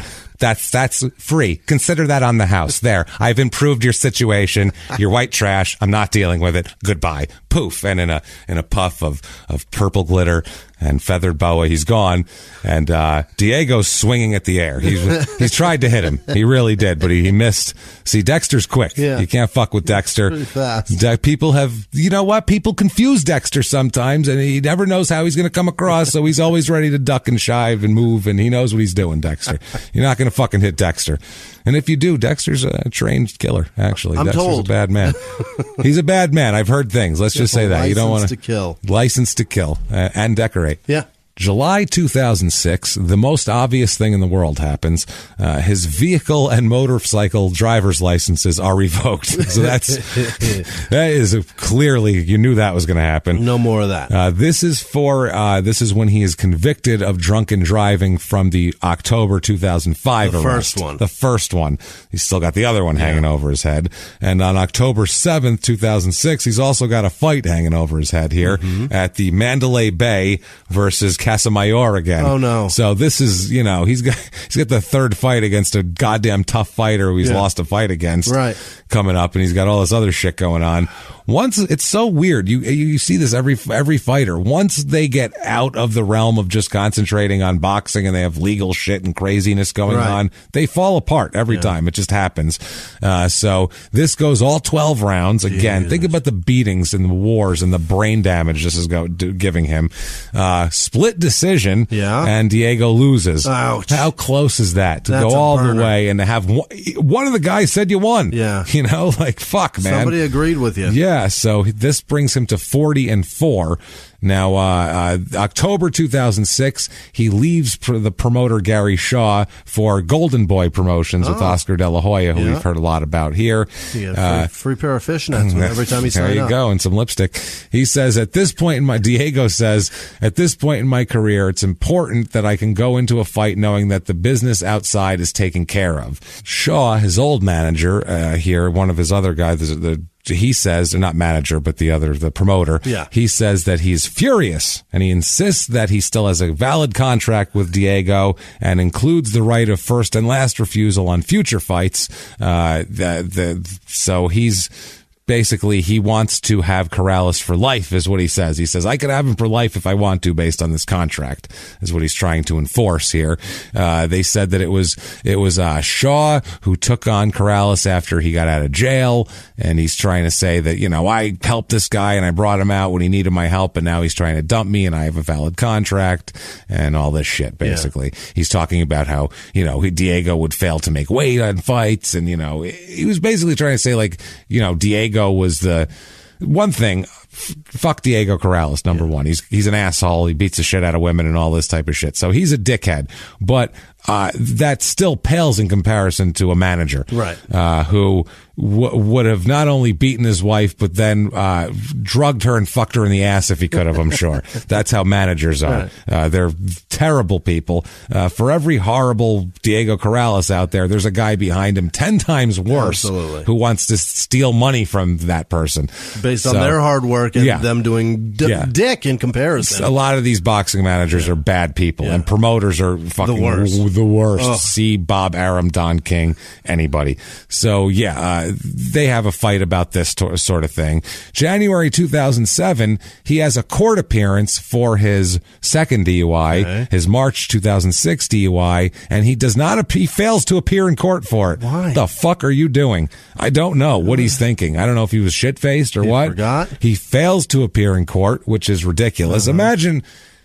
Fuck, dude, think about this. I mean, like, first of all, his new wife, who took him on when he's in jail and, was stuck with him and all this, has to be pissed off. But think about his poor lawyer standing there like, he said he was going to meet me. He said 8:30. I mean, Can we have 10 more minutes, Judge? There's got to be... He has to eat a lot in the morning. It's a thing with he eats fruit. I don't know. I read an article. I don't know what to do, but that's the guy, his lawyer. That would have been horrible. I feel bad for the guy, honestly. I mean, not nearly as bad as I feel, though. For Diego Corrales, a social media manager and branding and marketing, online marketing manager in Spain, in the advertising field there. Diego Corrales, a front-end web designer and in the greater San Diego area. Is there back-end web designer? Yeah, there's front and back end. Okay. Front end is what you see as a consumer. Back end is like all your... Understood. Record-keeping shit. Diego Corrales, regional key account manager at Peru Foods and Beverages in Peru. So watch out, Diego Corrales. There's a lot of them. Most of them are in Spanish, and I couldn't read them. So those are the English ones. April 7, 2007, he's fighting again. Okay. There's no choice. He's fighting Abu Ben Athi, not fighting this person. Fighting at the Abu Ben Athene Shrine Mosque. Where? Wow, Springfield, Missouri. Oh, yeah. So he's fighting in a Missouri mosque. He's fighting Joshua Clottey this day, who's a 30-win, 2-loss, 1-draw fighter coming in. Okay. He's a 39-5-1 career fighter. Okay. This fight goes all 10, and Diego's not right the whole fight. There's just something off on him. There's a weight thing too. I think this was a fight he had to go up for, and he just wasn't correct in this fight. There was something off with him because I've seen the fight, and it's a weird fight. And goes all 10 rounds. Okay. He hangs in there, but it's a unanimous decision for Clottey. Yeah. Diego didn't look like he had it that day. He was just awful a little bit. It's 40 wins, 5 losses for him. It's not going well. At this point, his estranged wife, now estranged at this point wife, she has now left him, is pregnant again. Oh, no. So now he's got a wife who's pregnant. They were going on and off. She was leaving him because he was drinking and acting like an asshole. Right. This is Diego's 6th child she's pregnant with. He's got 6. Also in 2007, he appears in the movie Big Stan, starring Rob Schneider. Oh, no. Which I've never seen because Rob Schneider is fucking terrible at everything. He's not good at things that he does. Like acting and joking. He's just bad at it. I have the description of this movie. Quote, a weak con man panics when he learns he's going to prison for fraud. I've seen this movie. He hires a mysterious martial arts guru who helps transform him into a martial arts expert who can fight off inmates who want to hurt or love him. Yeah. And that's Eddie Griffin. Is it really? I think it is. That's fucking embarrassing. I'm pretty sure it is. Diego appears in the movie as a character named Julio. He's billed as Chico Corrales in this, but he's in the movie. Shocking. On the prison yard in or prison. something. Yeah, he's a tattooed up tough-looking guy with, abs who looks like he can throw a punch. Looks like he's boxed before. Yeah, it looks like he might have fought a couple of times. Now, May 7th, 2007. This is, by the way, 2 years after that Castillo fight that was the legendary fight.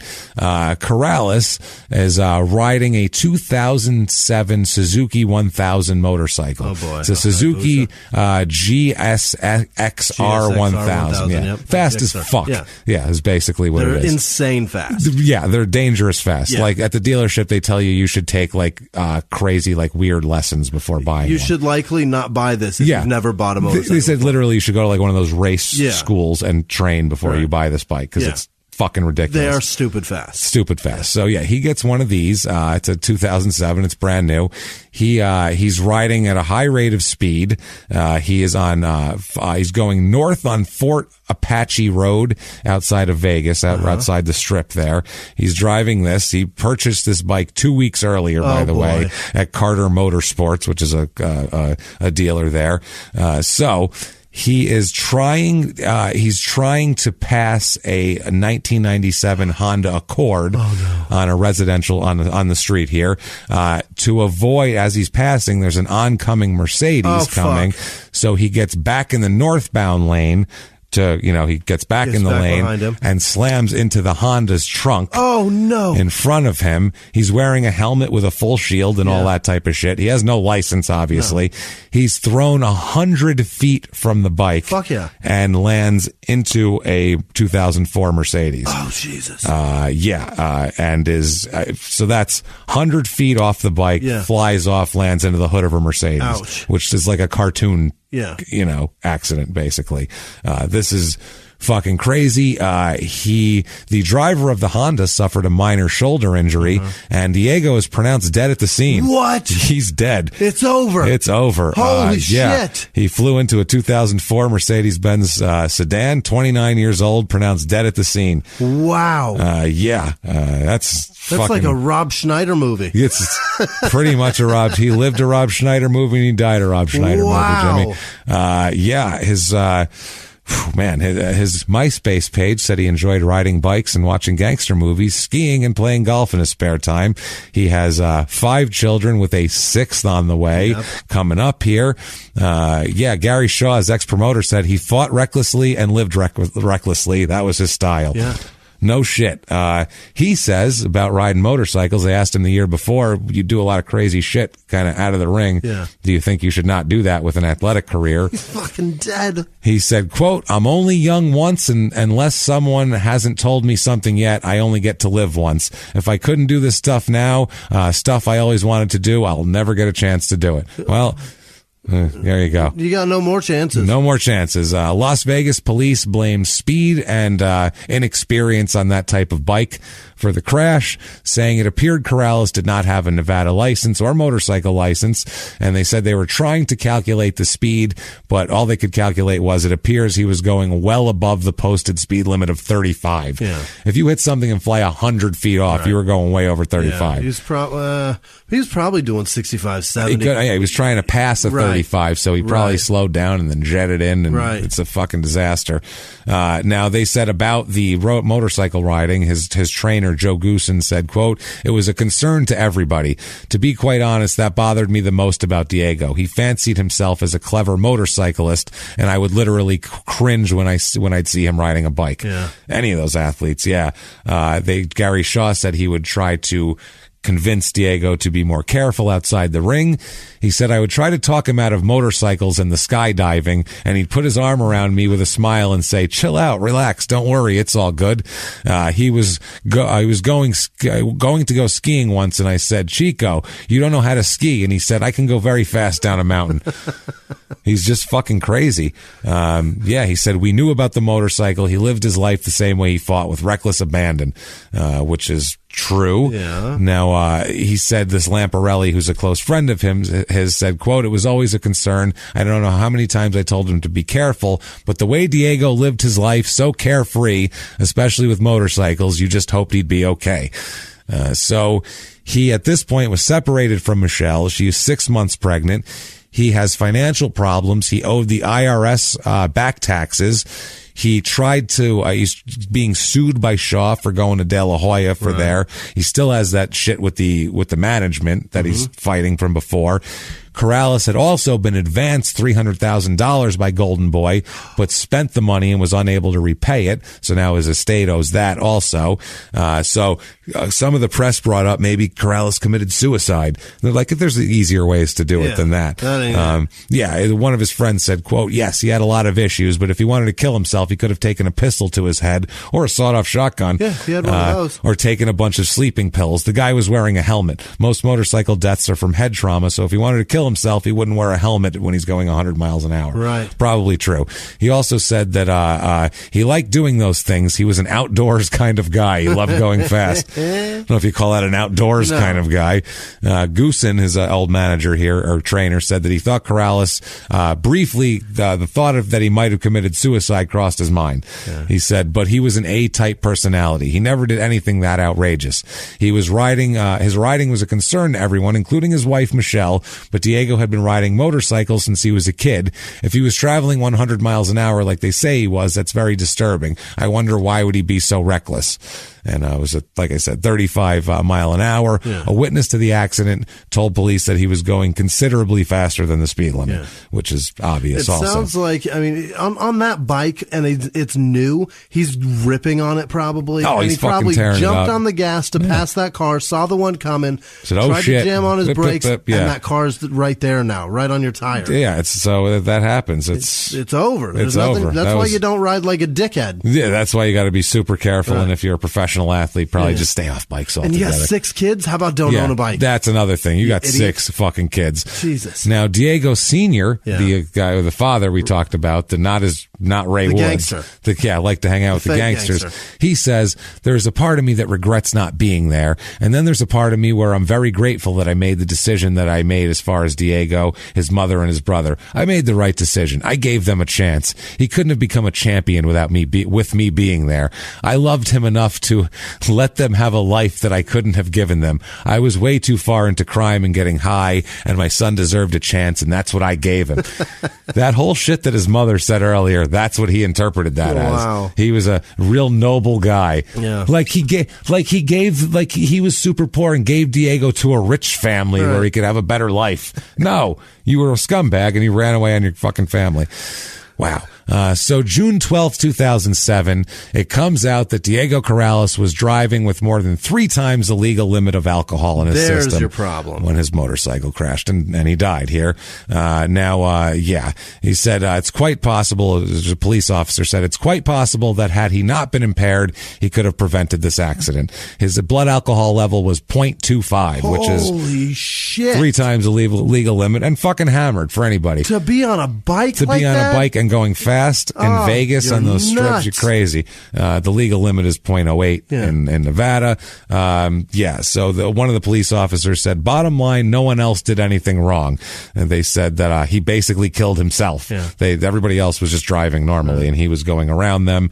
They also did a coroner tested for 25 different drugs and found no legal or illegal substances in his system other than the alcohol. Mm-hmm. They said that he was well above. Yeah, so that's it. Well above the alcohol and well above alcohol and speed limit is too much. Not great. Now is Lamparelli, a friend of his, said, quote, we did know he did drink, talking about him and also Corrales' wife. That's what he used to do. The public knowledge as far as his DUIs and things like that, unfortunately, that was one of his demons. Obviously. So Michelle, due to deliver the baby there, says it's going to be a son, and she's naming it Diego Jr. No. Diego Double Jr. The third. It continues. Or the second, because there wasn't one. Because there really wasn't a first. They said that they've been trying to reconcile, and she's very sad, obviously. And she said, quote, as soon as I got pregnant, Diego knew it was going to be a boy. My 2 brothers had daughters, and our first child was a girl, but he knew this one would be a boy. And so, yes, obviously it is. She says that she has her good days and bad, but she knew she had to move on and couldn't stop living. There was no life insurance. No. Oh boy, he was boxing and fucking going to prison and riding motorcycles and not having a goddamn life insurance policy for his kids. No nest egg from boxing. No. 3 children from 3 different women were hitting him up for money, obviously. Yeah. Attorney's fees, lawsuits, IRS penalty, nothing. She even said Michelle owns a Curves franchise, the gym, and she said even that's barely breaking even. So she's fucked financially. She said her goals are to keep the 7-bedroom home they purchased in 2003 and raise the kids there.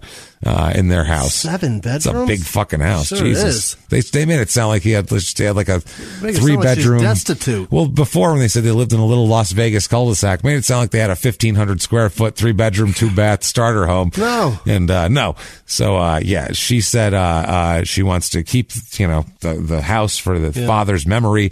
She said, I felt like he was somebody who just needed a friend that didn't need anything from him. Everybody around him was there to just take. He was down on himself. This is talking about prison. Yeah. So sometimes when you see someone that down on themselves, you try to stay strong for them. He is buried at the Palm Memorial Park in Las Vegas in the Garden of Reflection. All right. There, space. So he can reflect forever. So reflect on his stupid behavior. Space 619 if you want to go give him a visit. A question, James. Asshole or idiot? A little bit of both? Both. Yeah. This is a 50-50. Certainly both. This is the same as last week, I think, was a 50-50 too. Okay. Who was last week? We had the wrestler. No. That was like 2 weeks ago. Oh. And then we had Darren Sharper. Right. And then we had Jeremy Jackson. There you go. Asshole and idiot. Yeah. Both. Yeah. This guy's a Jeremy Jackson type too. Both. Yeah. Can't get enough of Diego? No. Champsuk.com. You can get a Diego Corrales signed boxing glove. Oh. It's some sort of inquire within for price thing. That's kind of cool. Boxingroyalty.co.za. Jesus. Yeah. You can get a Diego Corrales DVD set of his career. Yeah. It's like 20 fights for $20.93. On customink.com, you can get a Diego shirt where it just says Pain for Love on it, which was a tattoo that he had. Oh. That was his big tattoo, said Pain for Love. I don't know what that means. It is too, I don't either. It is that is awfully ironic. It's a weird thing for a domestic abuse fucking beats perpetrator. Pain for love. Pain for love. Yeah, it sounds bad for him. I would hide that in court for domestic violence. Absolutely. Probably. This is to benefit the Golden State Bloodhounds Boxing Club. It's a fundraiser here. Everything goes to this boxing thing here. Goes to Olga Woods, who's the organizer for this, for boxing equipment and travel for tournaments. Okay. The goal is to sell 250 shirts, and this was years ago they put this up. They've sold 22. Ouch. Raised $150 in profit on that, so not going well. A couple of bags of dog food. That's it. Shirts are $25 a piece if you can't get enough of that shit. That is Diego Corrales. My word. Holy balls, what a fucking wild story. And that's just, like I said, I watched that guy coming up and fighting and never knew any of this shit. Yeah. And what a fucking mess. Rest in peace, sir. He has a Steve Howe ending. Yeah. That's pretty amazing. A hardcore Steve Howe ending here. Not good. Did Steve Howe suffer a more humane death? I don't know. He shot out of his truck and got rolled over on. That's true. He was on meth. Yeah. So he probably felt, although he was hammered, so he probably felt good too. Sailing through that last 100 feet was probably very peaceful. I can see my house from imagine how peaceful that was. Yeah. Just it's so quiet. And then, oh shit. And then there's a Mercedes there. So the noise when you hit things on a motorcycle, though, is so loud. It's an explosion of plastic and rattle and bang. Yeah. And then the silence. Yeah, that's what I mean. And then flying through the air. As drunk as he was, it probably took him a second to realize, I am flying. Oh my God, I just crashed. This is shit. I'm loose right now. Oh no. I can't even feel myself. Jesus Christ, man. Fuck. So that is Diego Corrales, and that is Crime in Sports. It is. For this week, the last show of our second year. Wow. You can call it our third year, actually. Yeah, because we did. This is our third damn year. Wow. Our last show of our third year. We begin our fourth year of shows here, which is Goddamn crazy. Yeah, 2016 to 2019. That's 3 years. Holy shit. So if you like that, and if you haven't done it yet in the last 3 years, 4 years, 3 years, get on iTunes, Apple Podcasts, the purple icon there. Give us 5 stars. Doesn't matter what you say. It's not for our ego. It really does help drive us up the charts, though. So if you want to help out the podcast in something business-wise, that's the way to do it. Doesn't matter what you say. Just say you're following instructions, following directions. That's good enough. Head on over to shutupandgivememurder.com, where you can get everything crime and sports and small town murder related, merchandise, t-shirts, merch of all kinds, including also tickets to the live show coming up for Small Town Murder. Absolutely. More to be announced soon, but the one on the books right now, February 21st in West Palm Beach, Florida, at the West Palm Improv down there. We're going to have a blast. Goddamn right. Also, if you want to be an even bigger superstar, well, we'll tell you about that in a second, but you can follow us on social media. Also, at Crime and Sports on Twitter and Facebook, at Small Town Murder on Instagram, because that's more popular. So, I don't know. That's how it's got to be. And all of that. And if you want to be an even bigger superstar, be one of our favorite goddamn people, our producers that honestly keep this show running and keep this show going. And as you've heard this week, you don't hear any ads in the show this week. This is an ad-free show for everybody. So, you know, what the hell? That's so these people keep the show running sometimes. Thank you. They're our favorite people, our producers. And you can be one of those people very easily. You can do it right from shutupandgivememurder.com. Right. There is links to go to patreon.com/crimeinsports, or you can go to PayPal and use our email address, which is crimeinsports@gmail.com. Sports plural. Sports plural. Crimeinsports just like the title of the show. Weird, right? Do that because somebody's a dickhead. And, and made us Crime and Sport. And fields questions and shit. Fields questions and money and from money. you. So go to Crime and Sports. Plural. At gmail.com. So do that. Thank you guys so much for every dime you give us there. Obviously, that means the goddamn world to us. So thank you. Why don't you tell us now, Jimmy, the people who mean the world to us this week, who are they? Who do we want to fly 100 feet through the air toward, Jimmy? Tell me now. This week's executive producers are Ari Carrison, Chelsea. What did I do? That's a weird last name. Oh, Chelsea Lene. That's what that is. There you go. Sorry. Chelsea, fuck, what did I do? Jesus. Tanisha Teo, Lisa Hewitt, Megan Schmelzenbach. Thank you so much. Thank you, everybody. That was a fucking unbelievable. You guys are so nice to us. Ola. Oh, boy. Ole, I am so sorry. Ole Halawadiji? Don't look at me. It's a tough one. Ola is definitely foreign. And no, that is, that's not a Chad Smith. Ola Halajawadi. Not one of those Midwestern Olas that I hear all the time. Halawadij. I think that's it. Okay.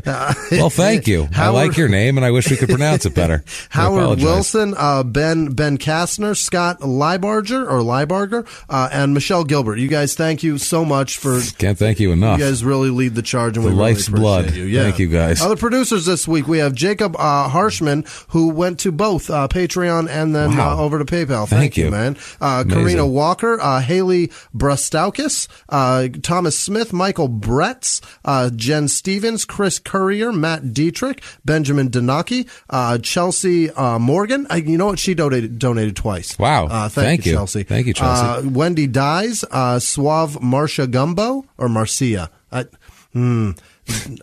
I'm not good at this.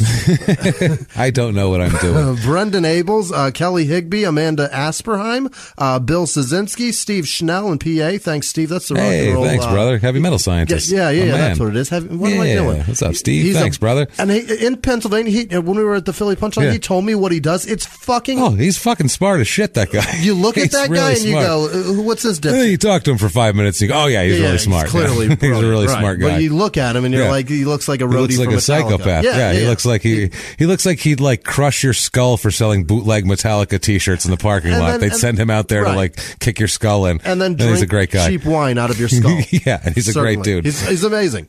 Quebec, I don't know if the city donated. The whole city? I think Thanks, so. French people. Jesse Hartman, Maribel Leal, Remy Pequary? Is it Remy or Remy? REMI with like a little thing. Ramy. I'll bet it's Ramy Picari. Okay. That's right. Or Pequary. That sounds great, and I'm sure it's wrong, but it sounds beautiful. Ashley Vio, James Fraker, Deanne Dooley, Margie Coonsey, Tracy Renninger, Jacob Hoem, Jordan Moser, Naima Shea, Marshall Walker, Peyton Meadows. Mayhunes. The fuck did you pull that out of your ass from? Oh boy, Under the Sea Fabrics, Edward Kaczynski, Marshall Walker, John Volkanar the third. I've said his name a million times and I can't I'll never get it. Tough one. Jesse Foster, Rachel Robbins, Stephen Rude, Stephanie Smith, or Smith Stephanie. I'm sure it's Stephanie Smith, probably. But it came in the other way. All right. Rachel Robbins, Stephen Rude. I said that. Laura Schwartz, hockey. Yes. Janice Hill, Jonathan Wilder, Keith Cole, Ashley Hathaway, McKenna Coda, Dominique Nichols. There you go. That's the one. This is really frustrating. Alex Calder, Caleb Crawley, Shauna Rogers, Roger Lovelady. What? Heather Mueller, Gary Howard, Barbara Howells, Lindsay Firster. Almost called her Fister. Sorry about that. Fister, hardly knew her. Sean Tucker, Misty Keene, Vern Parks, Ted Cyrus, Natalie Meyer, Gretchen Jones, Neil Jones, Justin Miller, Patricia Grace, Charlie Way, Haley Marble, Shama Parker, Shama Parker. Yeah. Yeah. Sarah Jenkins, Hannah Simmons, Donna Engelhart, Rachel Stora. I said Rachel, and I got her again. May Lee Elliott. I hope it's probably somebody else, but I know somebody that goes by May Lee that does some adult films, and I wanted it to be her so bad. Oh God, oh. May Lee Elliott. I was gonna look that up. Jesus Christ. Ren Finch, Maurice Peterson, Jordan Bennett, Herb Garcia, Lisa Watson, Lewis Tidrick. We've gotten delirious. Thank you, Levi's. Alyssa with no last name. Krista. I called her Levi's. Krista Gibson, there Aaron Ishiak, Caitlin Minguez, Heather Norton, Jane Richards, Lindsay Walker, Sebastian Martin, Stacey Hardy, Daniel McDonald. I am so sorry, Lewis. Spring Monday Wise, Team Crucial on YouTube. I don't know what that is, but hey, you can go look them up. Chad with no last name, Emily Brazil or Brazil, Kelly Panosian? Yes. Panosian? Okay. It's one of those. Yeah. Ashley Wilsey, Summer McLean, Matt Sledge, Matt Sledge. Sorry, sir. Levi Sludge. Where's Levi Sludge when you need him? That sounds like it's something that happens after a lap dance. I got Levi Sludge, everybody. I'll be back in 5 minutes. I gotta go to the can. Carly Dodson, Jamie loves Jimmie because she's very nice. Kay with no last name. Jacob Cornwell, Desiree Brown, Vanessa Fajardo, Fajardo. Yeah. That's it. Yeah. Daniel Harnois, Lonnie Hall, Plum Foxington. That can't be real, right? I hope so. That's a great name. Kristen Waller, Kurt Atherholt, Brittany McDonald, Tracy Jones, Laura Fasoni. Yes. Stephen Tutrello, Ken Slattery, Jen Colazzo, Patrick Fetty, Captain Surly, that's easy enough. Carrie Berger, Colin Shea, Jimmie's nutsack. That's what that says. Whatever. You got me. You happy now? Edgar Cordero, Lily Meyer, Dragonfly Girl, Shelley Cassidy, Don Peterson, Mariah Musgrave, Carrie Centeno, and Haley Landgraf. Wow. You guys, it's a fucking unbelievable list, and we can't be thankful enough to really tell you how grateful we are. Thank you. Thank you, everybody. You guys are awesome. You are. Honestly, thank you for every goddamn thing you do for us, and we couldn't appreciate you more. We really, really couldn't. And Jimmie, what if people appreciate you? How can they tell you? Where can they find you to tell you such a thing? You can find me at Whisman Sucks, WHISMAN Sucks on Twitter, Instagram, and Snapchat. And it's really, you guys are the reason this show exists. So thank you so much for being around and spending your time with us. It's nice. It really is nice. You can find me at Jimmie P is funny, or copy and paste my last name from the show description and use that because it's easier than trying to spell it, which you'll fail at that. And I don't want you to fail. I want you to feel good about yourself. I don't want you to feel like Diego Corrales after a bad fight. I want you to feel good about yourself, God damn it. And I want you to keep feeling good about yourself each and every goddamn week, everybody. Every week, live from the Crime and Sports Studios. We will see you next week. Bye.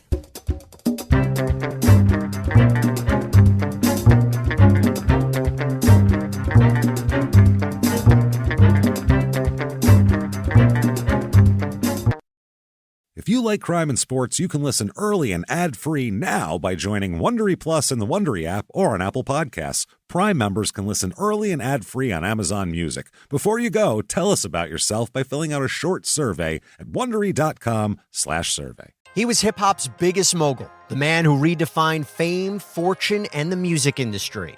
The first male rapper to be honored on the Hollywood Walk of Fame, Sean Diddy Combs. Diddy built an empire and lived a life most people only dream about. Everybody know ain't no party like a Diddy party, so. Yeah, that's what's up. But just as quickly as his empire rose, it came crashing down. Today I'm announcing the unsealing of a 3-count indictment, charging Sean Combs with racketeering conspiracy, sex trafficking, interstate transportation for prostitution. I was up. I hit rock bottom, but I made no excuses. I'm disgusted. I'm so sorry. Until you're wearing an orange jumpsuit, it's not real. Now it's real. From his meteoric rise to his shocking fall from grace, from law and crime, this is the rise and fall of Diddy. Listen to the rise and fall of Diddy exclusively with Wondery Plus